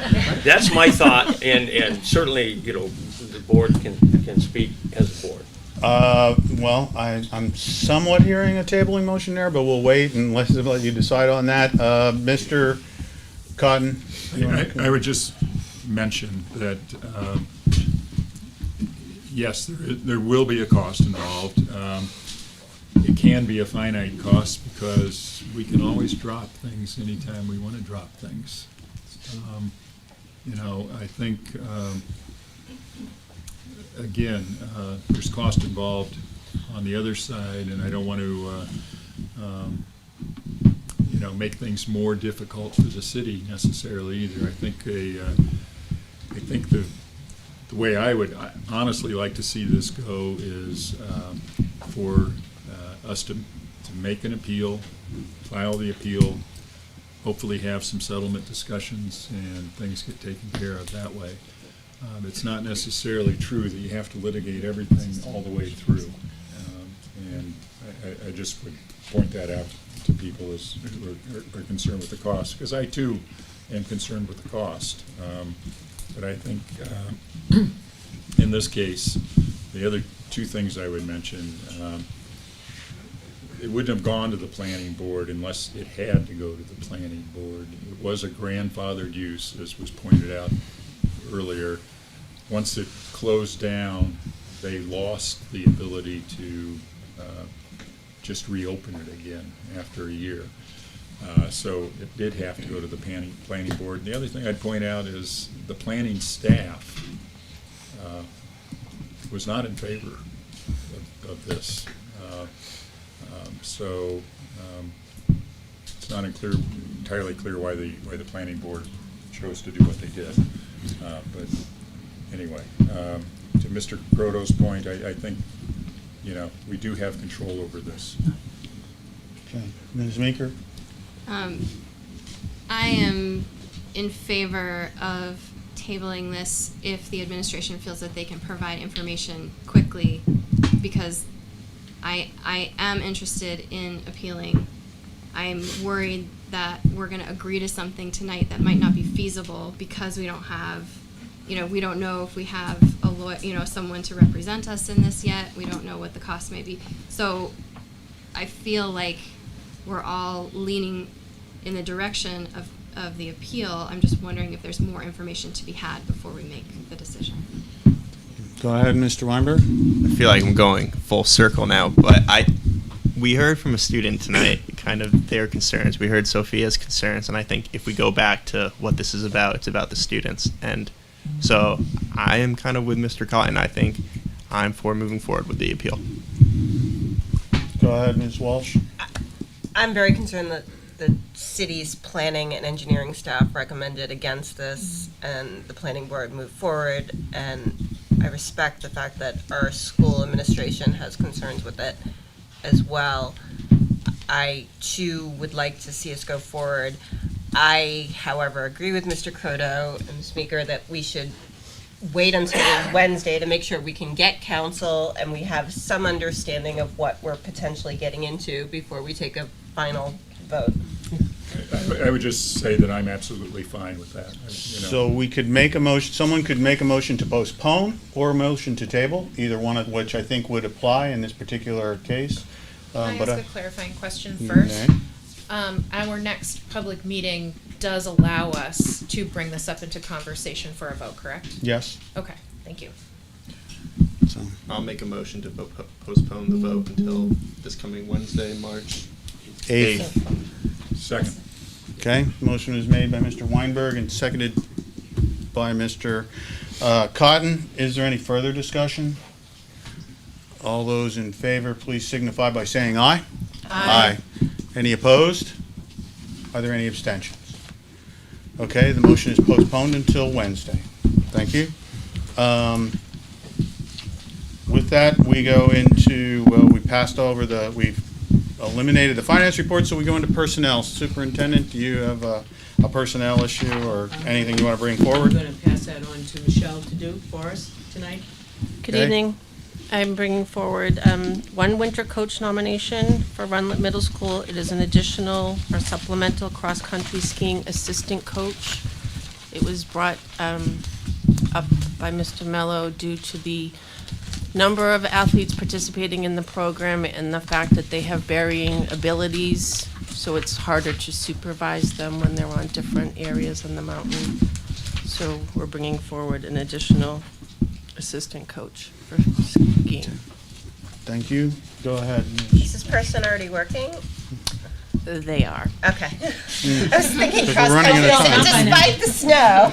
So, Correct. We're coming to the end of the season. yes, is there a motion to approve or to bring forward this as for approval? Moved by Ms. Higgins. Is there a second? Second. Seconded by Ms. Robinson. Is there any questions or discussion from the board? Not seeing any. All those in favor signify by saying aye. Aye. Any opposed? Any abstention? Motion passes. Thank you, Ms. Karen. Please move on. And we do have a spring coach nomination for a girls lacrosse at Runlet Middle School, Alyssa Giannotti. This is a new position. Okay. Does anyone care to make a motion to approve So the moved. spring? Second. All right, moved by Ms. Walsh and seconded by Mr. Weinberg. Is there any discussion? Not seeing any. All those in favor, please signify by saying aye. Aye. Any opposed? Abstentions? The nomination passes. Do we have anything else from the? I do not. Okay, thank you very much. Having concluded personnel, we will go into reports from subcommittees. First, Anti-Racism Equity Subcommittee. Who will be taking that one? Superintendent? Yeah, thank you. We're ready to kick off our first equity advisory meeting. We have a meeting scheduled for March 16th at 3 o'clock. And we have students, staff, administrators, community folks all participating. We also have 2 board members who will be on this equity advisory. It's kind of a reboot, if you will. We worked for 2.5 years together. We knew we needed to step back, reflect on our work. What have we accomplished, and where do we want to go? So we've done that with the help of our New Hampshire Listens out of UNH, and also now with Quincy on board, our DEIJ director. Quincy will be helping to facilitate these meetings. So we're looking forward to it. March 16th in the afternoon at the schools, and we're moving forward with that initiative. Excellent. Anything else from the board members this time? Okay, very good. Let's move on to Sustainability Committee. Mr. Weinberg, are you taking this one? Yeah, I don't have too many updates because I unfortunately was unable to attend the last City Environmental Sustainability Advisory. But I think as we continue the middle school project, always good to keep in mind how we can make the school net zero and net surplus. Thank you, Mr. Weinberg. Does anybody have any questions with regards to that report? All right, very good. We move on to item number 11, other business. Superintendent, are you taking this one for the monthly enrollment? Yeah, I will just take a quick look at it on page 30 of your packet and 31. This is the enrollment reports for March. You can see the numbers have stayed pretty steady. We haven't seen any significant changes. Again, the one change that shows up from the beginning of the year, from this October, I always use October because that's a good month when we're doing our enrollment. We see an increase of 12 more students in the preschool. So, we've talked about that, and that's one of the greatest impact. Those are our 3- and 4-year-olds that we are recommended to us, referred to us, or through Child Find, that we have an obligation to provide services should they need it. So, really, that's really the only other place we've seen a decrease from October at the middle school also. But other than that, we're pretty much steady. All right. Is there any questions? Go ahead, Mr. Cobb. I was just wondering why we don't have the high school totals for February and March. They're on page 30. It looks like we didn't carry them over to 31. Oh, okay. Oh, I just noticed that. Thank you. Okay. Yeah, they are up on the top. Thank you, Mr. Codden. Any other questions? All right, not seeing anything. Let's move on to proposed calendar of meetings, item number 12.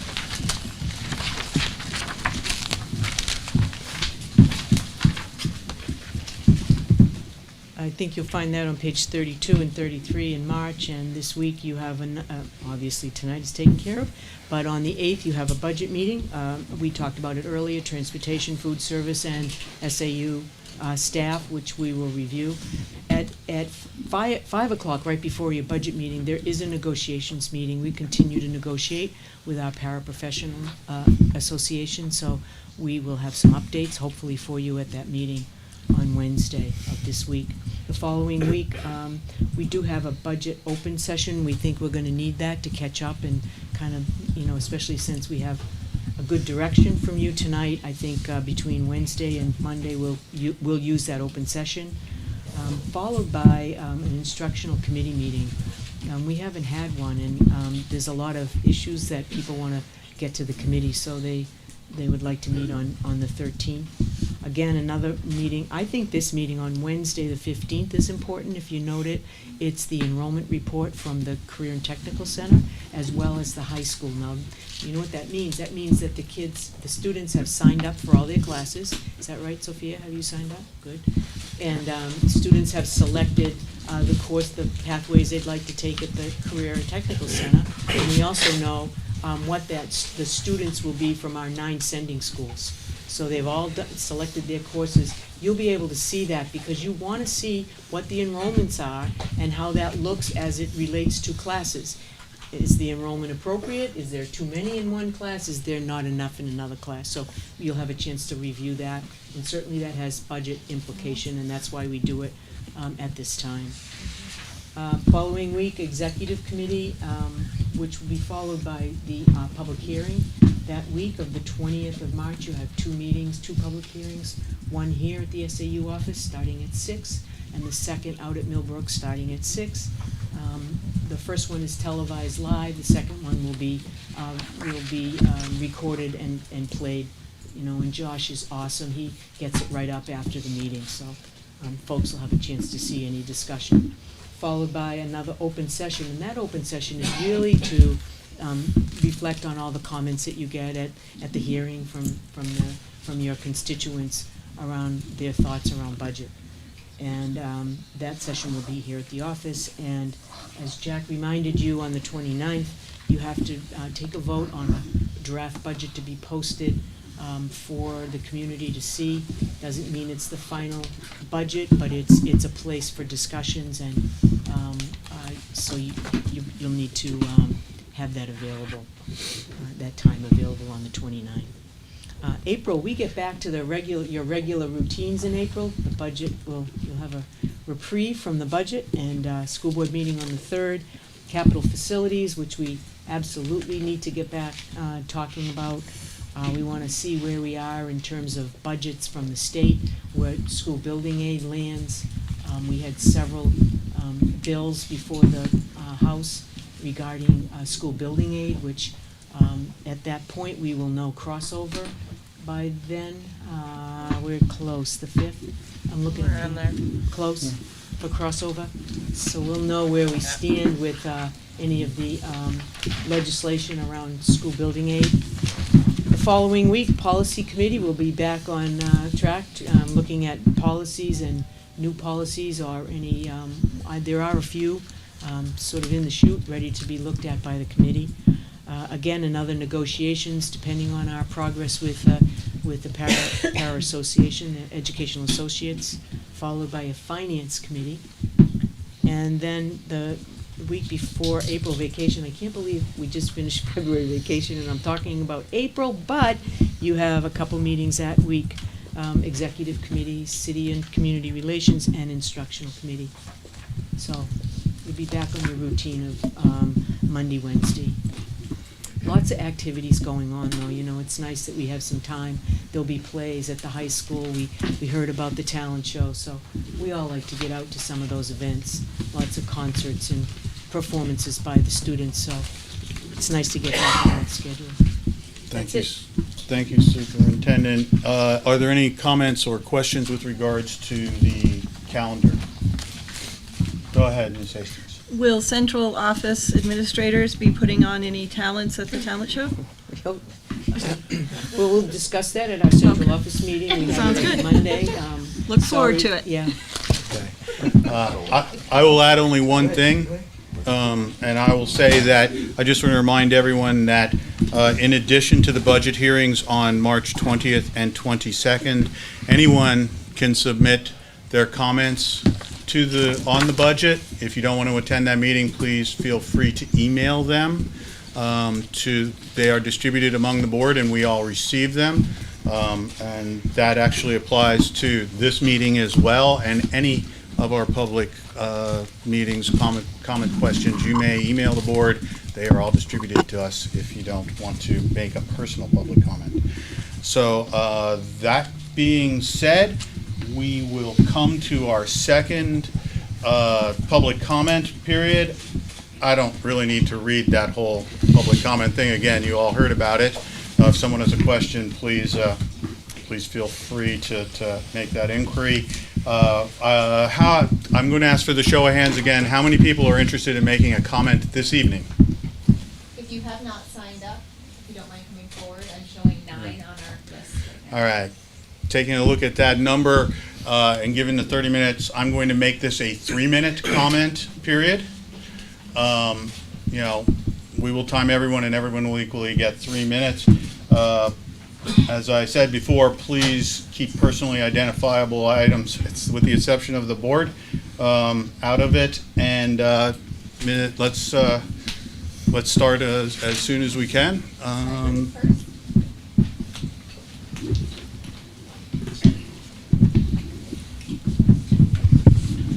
Hi. Thank you for having us here tonight. My name is Sharon Reichert. I am a teacher at Krista McAuliffe Elementary School and also a parent of 2 Concord School District students. I'm actually here tonight to read a statement on behalf of one of my colleagues.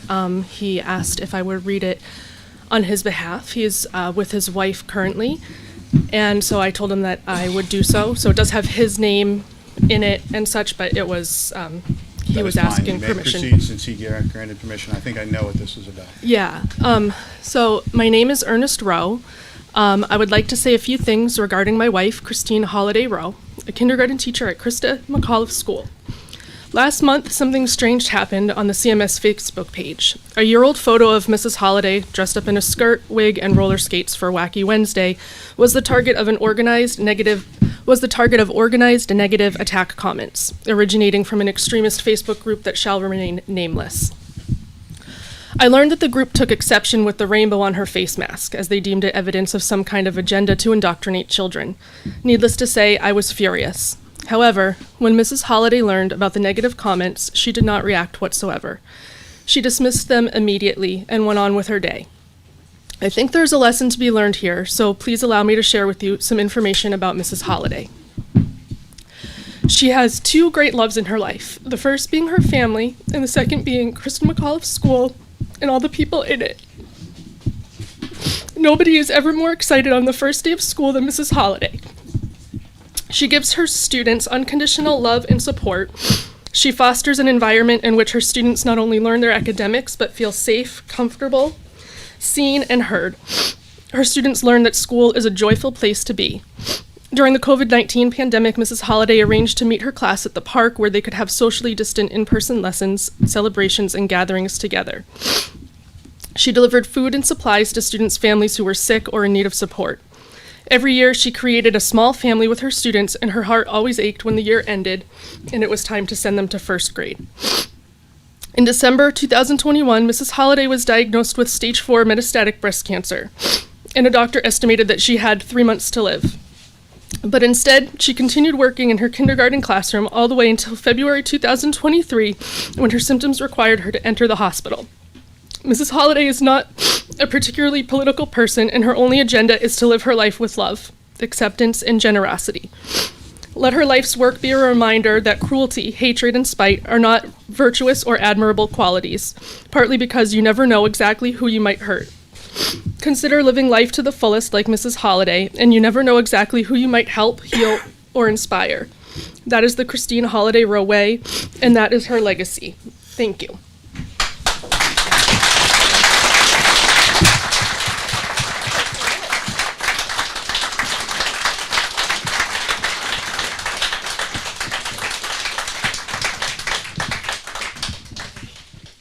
Ms. Edinger, who do we have next? Mr. Guglielmo? Mr. Guglielmo? So, with respect to that, I took my son, 5 years old, off of life support, who died from blood cancer. I am Caesar, Julius Caesar of Rome, the emperor. I am also a female.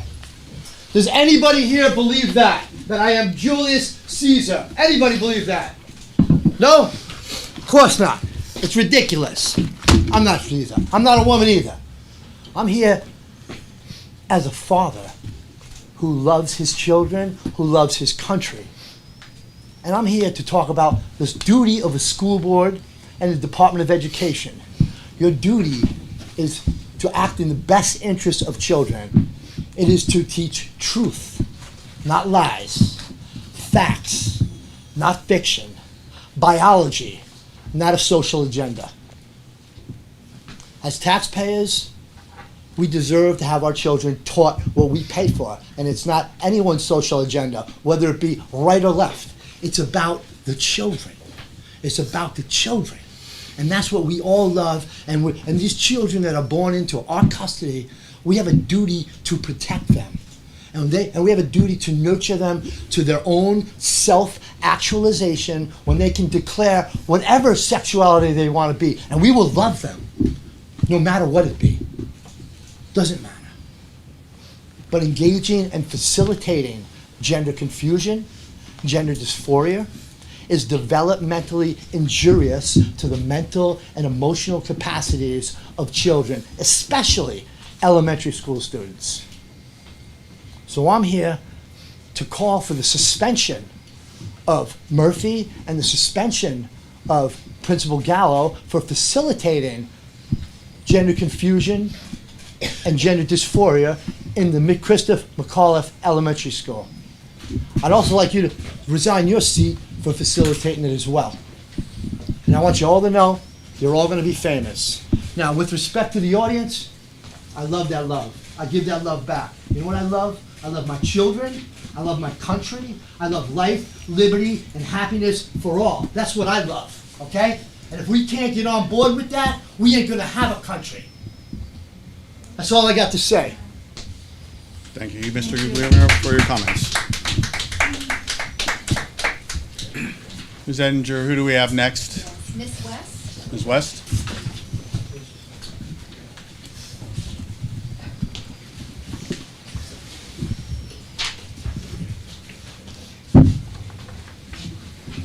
Hi. Nice to see you. My name is Kate West. Some of you might know me. I'm here today to publicly denounce bigotry and hate speech within our community and more specifically within the Concord School District. I want to make it clear that it is your duty to protect both our children and staff members from violence when they are in your care. Weaponizing a person's gender identity in order to criminalize and vilify them is an act of violence. I'm a parent of a student at CMS who does not fit the societal script of the gender binary or heteronormativity. They were not convinced of becoming this person due to some outward force being thrust upon them by adults. In fact, they are this person, their authentic self, in spite of the constant bombardment of messaging explicitly telling them not to be. I am endlessly proud of my child for being brave enough to begin the school year staying true to who they are in the face of rejection and hatred, and for teaching me how to be brave too. One of the ways I help to foster that bravery is to ensure that my child is surrounded by all types of people with varying experiences, identities, and lifestyles. Unfortunately, this story does not have a happy ending. It is within the school community at CMS that my child reluctantly decided to no longer present as their true self at school and instead to choose the path that allowed for more friends and more acceptance from both students and staff. An inauthentic experience for the purpose of survival. This is a different type of brave, and it is still brave. I am endlessly proud of my child for choosing this type of brave too, and my heart hurts for them. For the culture in our schools to be welcoming and inclusive to all, it is important that we not only encourage our staff and students to show up as their authentic selves, but that when they do, we support them and we protect them. I am calling on this board to unequivocally denounce transphobia and homophobia in our district, and to be intentional and proactive about creating policies and cultural practices that make it very clear to our LGBTQ+ staff and students that they are loved and that they are safe here. It is not enough to welcome everyone. We must stand up against those that seek to hurt others. I will leave you with this quote attributed to Adam Bates. "You can say all are welcome, but if wolves and sheep are both welcome, then you're only going to get wolves. The smart sheep will go somewhere else, and the naive sheep will be eaten and processed. If you welcome Islamophobes and Muslims, then you'll get Islamophobes. If you welcome Klan members and people of color, then you'll get Klan members. If you welcome nativists and immigrants, then you'll get nativists. Refusing to choose is a choice. It's a choice in favor of the people who prey on others and who refuse to acknowledge the humanity of those they hate." I have to cut you off there. Thank you. Thank you.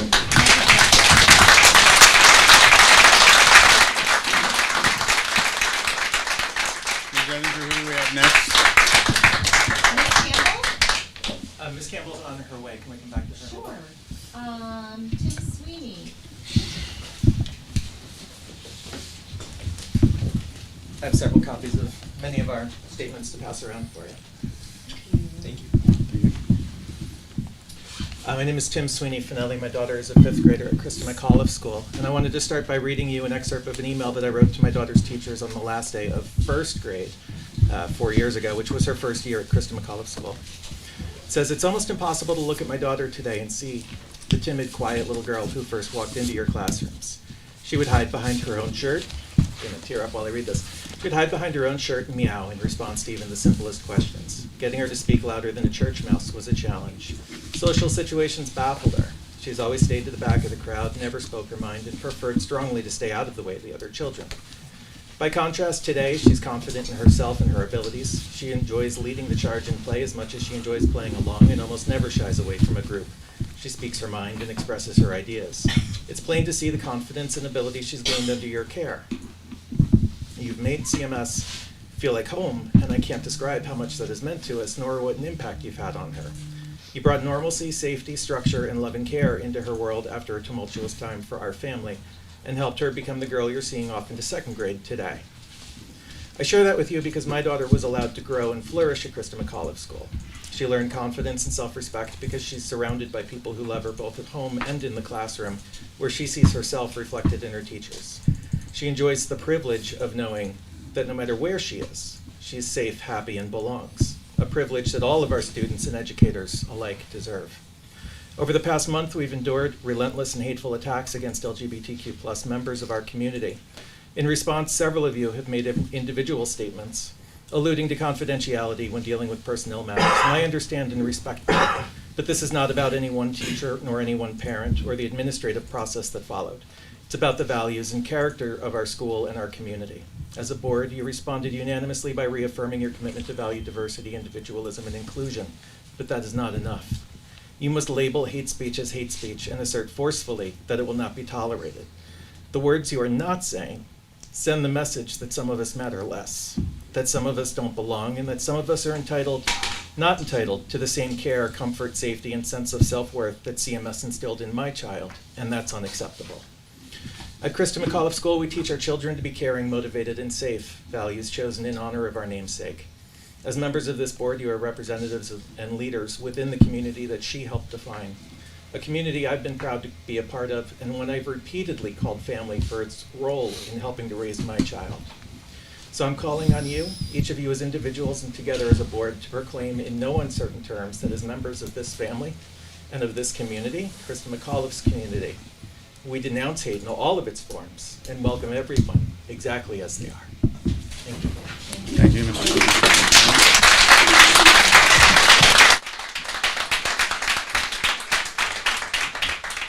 Ms. Edinger, who do we have?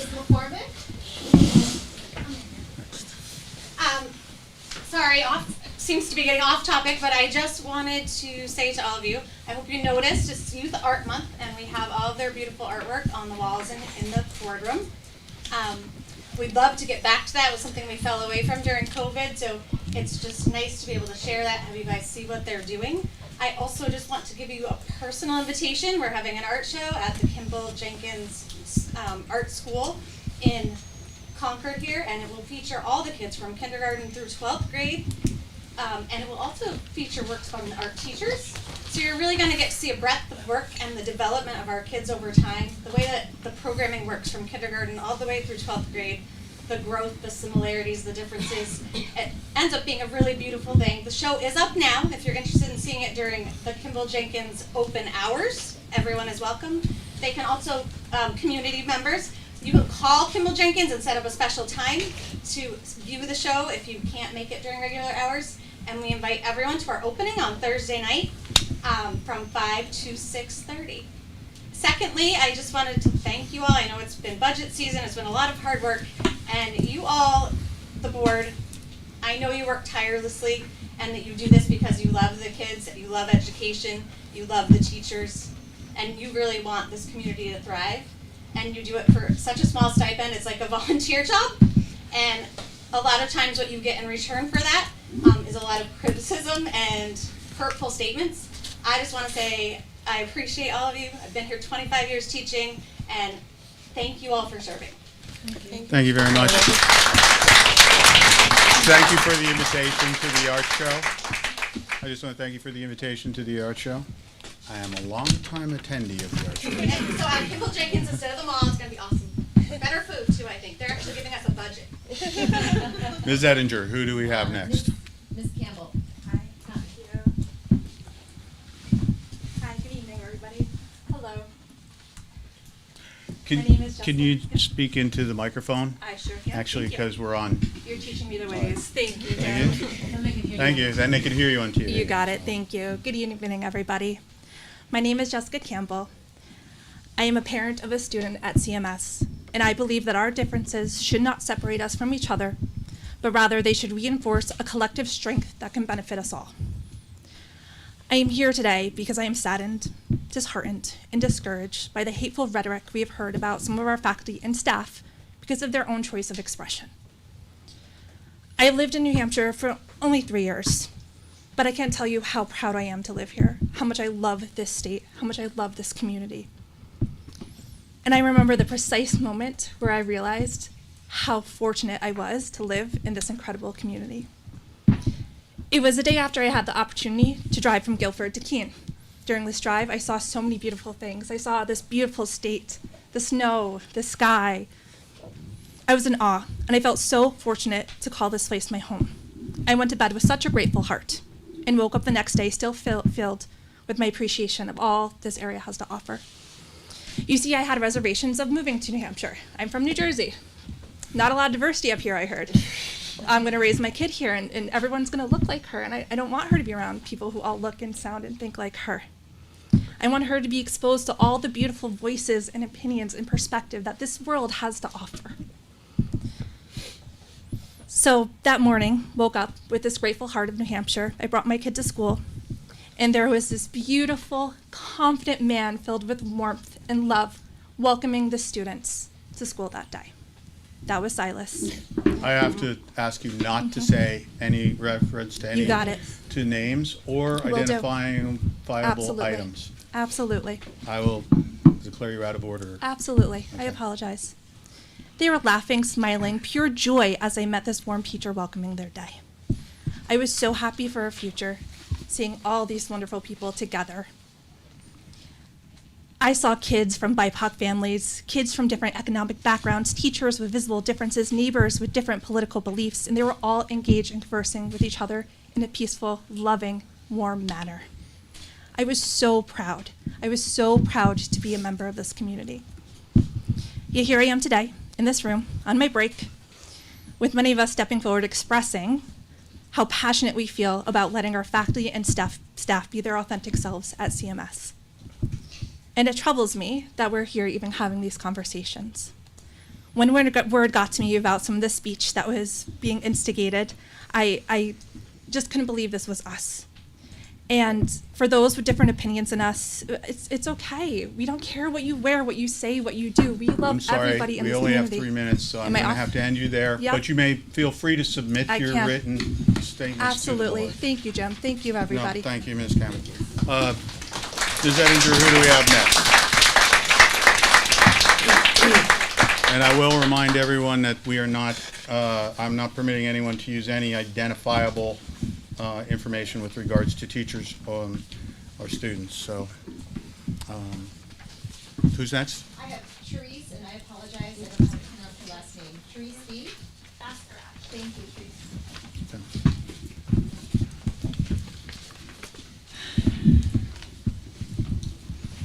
So I am so grieved that this is even the narrative here tonight, because this has nothing to do with gender, has nothing to do with hate, has nothing to do with not loving people, has nothing to do with that. What this has to do with is a father who raised his hand and said, I have a concern here, and then being retaliated and stifled and told and actually greatly retaliated in an effort to simply say, maybe we need to take a look at something. There's 24 posts that glamorize sexual assault. My daughter was good friends with the victim of Louis. This school district has already gone through where someone raised their hand and had a concern, and it was buried. And instead of being transparent and telling the families that we need to investigate something, instead a memo went out demonizing the father as a danger and making every parent and every child at that school fearful. And everyone in this room buying into a narrative that this is about hating diversity. That is not what this is about at all. If this individual is heterosexual and a coach, my question to Ms. Murphy was, do we vet and do we look at these individuals before we hire them and have them work with our children? Because if I was hiring a babysitter and I looked at their social media and I saw that they were laughing at sexual assault and harming another human being, I can tell you that I would not hire them to babysit my 7- and 8-year-old little boy. What we saw was the school district not informing parents as to this father's concern, and said we saw a narrative that's caused all of this sadness here in this room. The thought that we would pick a teacher who's going through an oncology diagnosis. That was not it at all. We were simply posting the patch article to make the parents aware. Because what the parents were being informed of was that the father was a danger. They weren't being made aware of what was publicly known in a public space. When I asked Superintendent Murphy, do we look at the social media before we hire people to work with our children? Her answer on video was, no, we do not. How is that possible after we went through the Louis and the Howie thing? I don't think there's a single person in this room that doesn't want our children to be safe. And I don't care if it's a heterosexual soccer coach. I don't care who it is. If they're out on social media and what we heard was, oh, that was when the person was 17. No, it wasn't. It was when they were 20. And it was when they were deciding to get their education to be an educator with small children. I have to end you now because we're at 3 minutes. But thank you, and you may Thank you for your time. You may feel free to submit any written. And I'm happy to talk to anyone that's here to try and bridge the gap, because the narrative of us not wanting diversity is not the narrative. Have to end your spiel. Where are you from? Thank you. Not this school district. Actually, I What am. difference does it make? I live on Oak Your Hill time's Road, and I pay property taxes to both. My daughter went to Runlet, and my daughter went to Concord. Thank you. Thank you. Who do we have next, Ms. Edinger?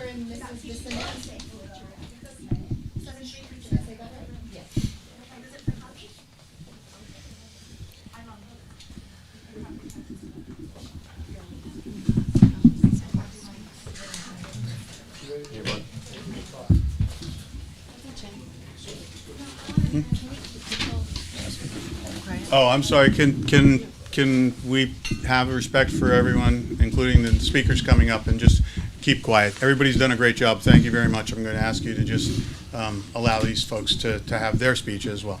Please, go ahead. Thank you. Good evening. My name is Reagan Bissonette, and this is my husband, Gilles Bissonette. We live here in Ward 5, and we are here tonight as parents of a first grade student who attends Krista McAuliffe School and has a fantastic teacher. This teacher has been targeted by a CMS parent for the way he dresses.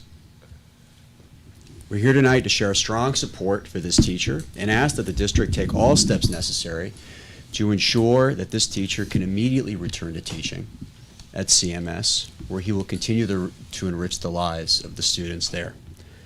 As our son occasionally wears dresses to school, this issue has a direct impact on our family. We are delighted that our son has this teacher as a role model at CMS. On every occasion, we've had the opportunity to meet this teacher in person. He's shown himself to be an engaging and caring educator. Our son enthusiastically shows us the projects he works on in this teacher's class and loves having him as a teacher. In fact, our son was very proud to make this sign on his own for this evening. Until recently, we were not aware that this teacher sometimes wore dresses. This detail has no bearing whatsoever on his qualifications as a teacher at CMS. To the extent the district is considering a new dress code policy for teachers and educators, we disagree with any such potential approach as an unnecessary distraction. While we appreciate the board's recent reaffirmation of its diversity, individualism, and inclusion policy in the district, we're asking to take additional steps to support all of Concord's LGBTQ students, educators, and teachers. And to conclude, we urge the district to promptly dismiss these baseless complaints so this teacher can get back to doing what he does best, educating Concord's children. We understand that when a district receives credible complaints, that it needs to take them seriously. But there is a profound difference between credible complaints and baseless complaints like those received here. And frankly, it is wildly inappropriate, in my view, to conflate this with a Howie Long situation. And this issue is much bigger than this teacher. For every day this teacher is unable to teach, feeling safe and welcome in this district, we as a community, we're sending a message to our LGBTQ plus teachers, educators, and students that they also aren't safe and welcome. And we know Concord could do better. Thank you. Thank you very much.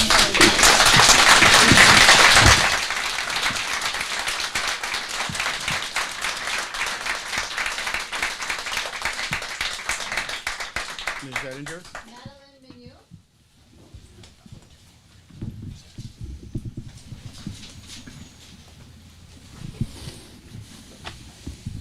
Thank you, board members. As a parent of 2 kids who attend Krista McAuliffe School, I'm here to tell you what you hopefully already know, which is that they have great teachers and an amazing principal. I know you're used to having parents come here and complain, but today I have nothing but support for CMS, its teachers and staff. And I'm sorry about getting emotional. I certainly have had my complaints from time to time, but today, like many folks here, I'm here to support a specific teacher who I've had the pleasure of meeting several times. This teacher is always a pleasure to see at the door at drop-off. He greets every child by name with a pleasant greeting. I wish I had that much enthusiasm at 7:30 in the morning. He's well-liked by students, and my kids both enjoy his class. They've brought home beautiful art, and if you ask my 5-year-old daughter right now what she wants to be when she grows up, she wants to be an artist. Sadly, we're really missing that teacher right now. Most of my education growing up took place in private schools. We chose to send our kids to public schools in part because we see value and educational opportunity in the diversity my children experience going to local public school like CMS.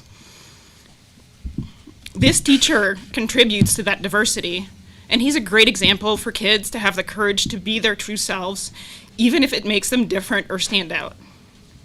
He's one of many amazing teachers and staff at CMS who do so much for kids every day, and I hope they know we parents really appreciate them. I want to be clear that I support all in the LGBTQ plus community and say that gender expression is not a static box that we must put ourselves in. Use me as an example. On any given day, I might wear steel-toed boots, Carhartt work pants, a flannel shirt, and a baseball hat or hard hat to work. And the next day, I wear a dress and high heels. There's nothing wrong with that. That's who I am. And I have the freedom to do that at work. I'm just as much myself in the masculine outfit as the feminine outfit. My kids don't find anything confusing about that. They see me do traditionally masculine things like use chainsaws and power tools, and they see me do traditionally feminine things like baking. Just like I have the freedom to dress butch on one day and dress feminine on the next at work, I think our teachers also deserve the same respect and freedom to be who they are and to feel safe being who they are at work. This whole situation has been a disturbance that our kids and teachers don't deserve, and I sincerely hope that CMS can go back to a more peaceful existence again very soon. I also sincerely hope that the outcome of this is that it becomes clear that diversity is not just tolerated here, it's valued. Thank you. Anna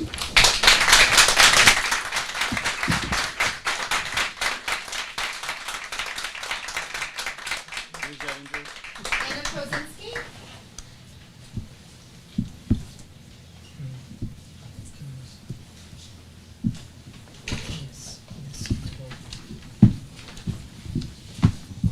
Hi, I am the mother of 2 children at CMS, and like other people here, I love my children and I love my country. When I think about the important lessons, the real lessons that I want my kids to learn at school, I have to tell you it's not really about multiplication tables, it's not really about geography, it's about instilling kindness, it is about empathy, it is about learning about open-mindedness and the strength to be who you are. And I think also the strength to respect other people's views and differences, even when you don't agree with them. And I think one of the most important things about teaching that to children is demonstrating that in the school itself. So showing respect, empathy, kindness, open-mindedness, regardless of our differences, regardless of who someone loves, regardless of what they choose to wear, regardless of the color of their skin, whatever it is, I think the school needs to be showing that to teachers and students, because those are the important lessons that I want my children to learn. My children very much miss their teacher, someone who they admire, someone who has really helped my youngest one come out of her shell. And thank you for your time. Thank you. Ms. Edinger, how many more do you have signed up? 4? All right, I'd like to make a motion to extend this public comment period by 15 minutes. Do we have a second? Second by Mr. Weinberg. All those in favor signify by saying aye. Aye. Are there any opposed? Any abstentions? We will extend this public comment period 15 minutes. Ms. Edinger, please call the next person. London Piper.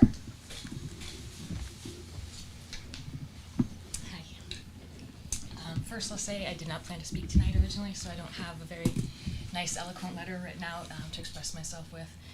This is a really uncomfortable situation for me, so bear with me as I go through this. But my motivation is heartfelt, and I stand with all the people behind me that already spoke about acceptance and love and understanding diversity and inclusion and all that comes with it and the whole entire LGBT community, because really what matters is who we are inside. And I wanted to kind of shine a light on another side of what we're talking about. The last woman's touched it a little bit. My daughter goes to CMS. My son went there as well, but he's already moved on to Runlet. She's experienced this teacher that was speaking about tonight that was targeted. And just the fact that they are not in the school right now, she has come home crying because they mean so much to her. They take her aside at the end of the day and allow her to do extra work, and she loves it because that's what she wants to be when she grows up. So just that right there, it's a real personal thing when somebody is affected that much and they're taken out of the school. There are all these students in there. I know my daughter's not the only one. I know that all the students love this teacher. I've met this teacher and they are wonderful. They encourage self-expression and just to explore yourself. And I think that's wonderful. And the other side of this is there's been speak about how can a child of that age really comprehend all of this or have these, type of notions. But my daughter's very best friend is non-binary, and they are a 4th grader. So it's not something that you choose, it's something that you are from birth. And to be allowed to express yourself and be who you truly are, I think is incredible. And CMS has fostered that all these years. Incredible teachers, incredible principal, and I've been really, really happy that my daughter and my son were able to attend the school. And the things that are going on right now hurts me so deeply in my heart because of what the school is supposed to promote and does promote, which is, caring and empathy and loving your neighbors. And that's not what I'm seeing right now from a lot of people in our community, and it hurts. But I did just want to speak to say that I support this teacher, and I know many other people do, and we want our voices heard so that we're all behind them. And thank you. Thank you very much for your comments.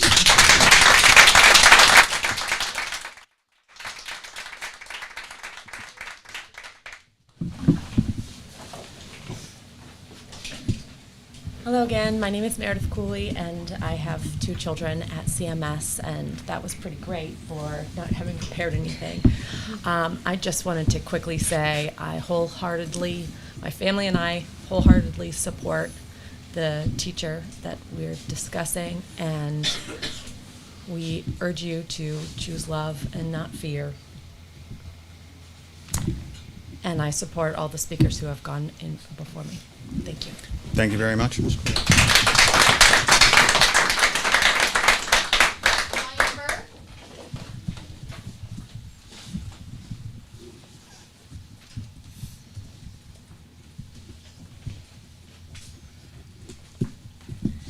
Hi, good evening.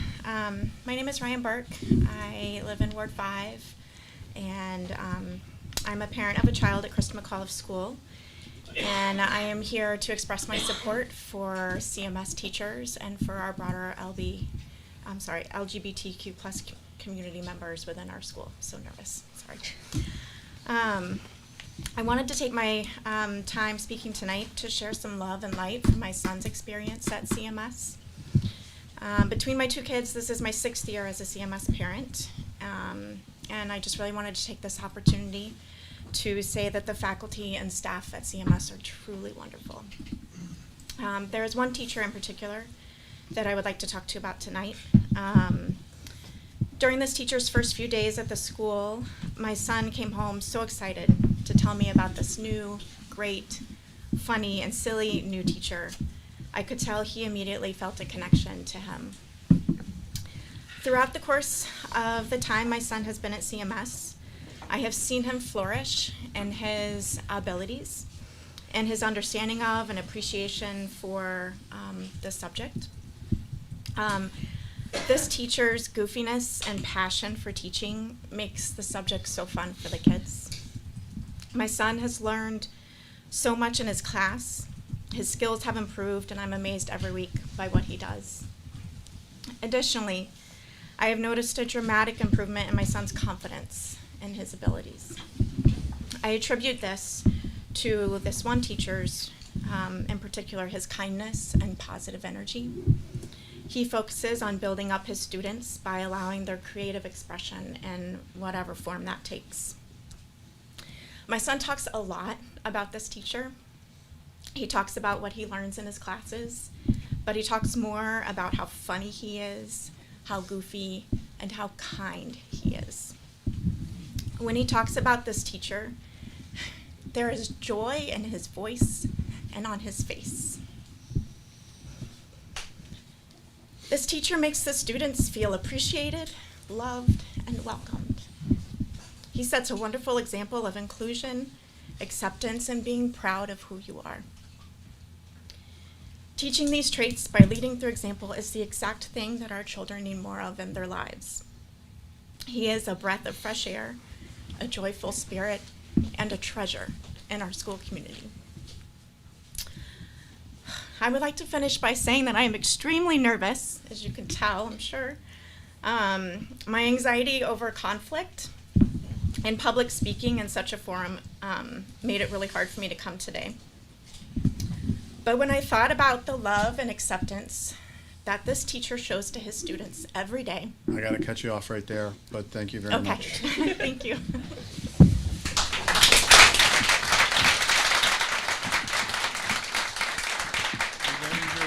we have anyone else?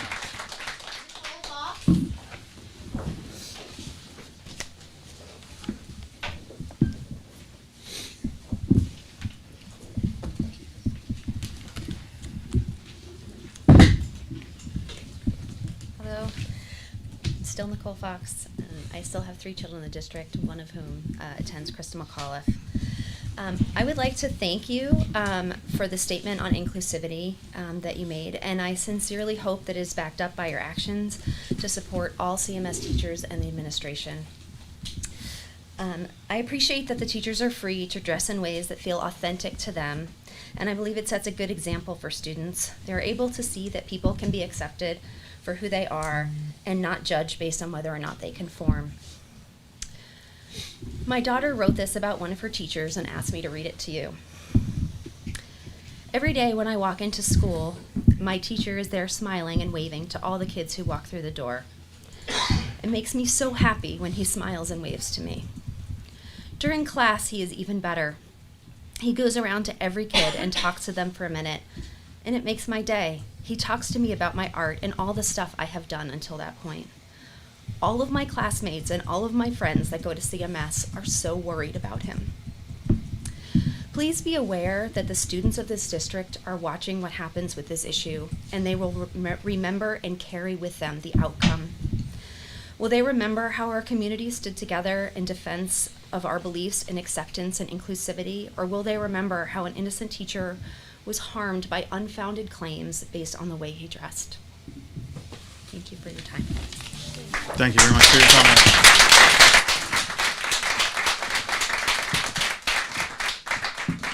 Do we have anyone else? No, that is it. Does anyone else wish to make a public comment? We still have 6 minutes. Yes. You've already made him a comment. You're only allowed to have the minutes that I can apply equally to everyone else. So I'm sorry, Mr. Guglielmo, but you've already spoken. Is there anyone who hasn't spoken who would like to make a comment? Not seeing any, we will end this public comment period. Thank you all for taking the time to come down and make your comments. And once again, I will reiterate that anyone who wishes to send any sort of message, email to the board, feel free to send it. We will distribute it among the whole board. At that point, we are at item, I don't know if I'll get back to it. There we go. Item number 14, we have a non-public session on a personnel matter. So, yes, let's, all right, before we go into non-public, I will declare a 5-minute recess. Thank you, 5-minute recess. Thank you, everyone.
Can I call the board back, please? I can get on and learn, but Thank you all. I wanted her to show me since she's up there.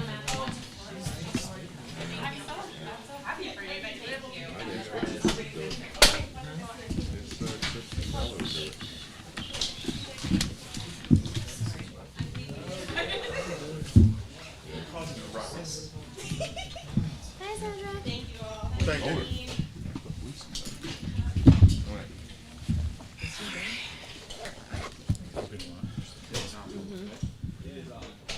We're on? Oh, yeah, we have to. All right, thank you. We're back from recess. At this point, I believe we are going into a non-public session. Do I have a motion to take us to non-public?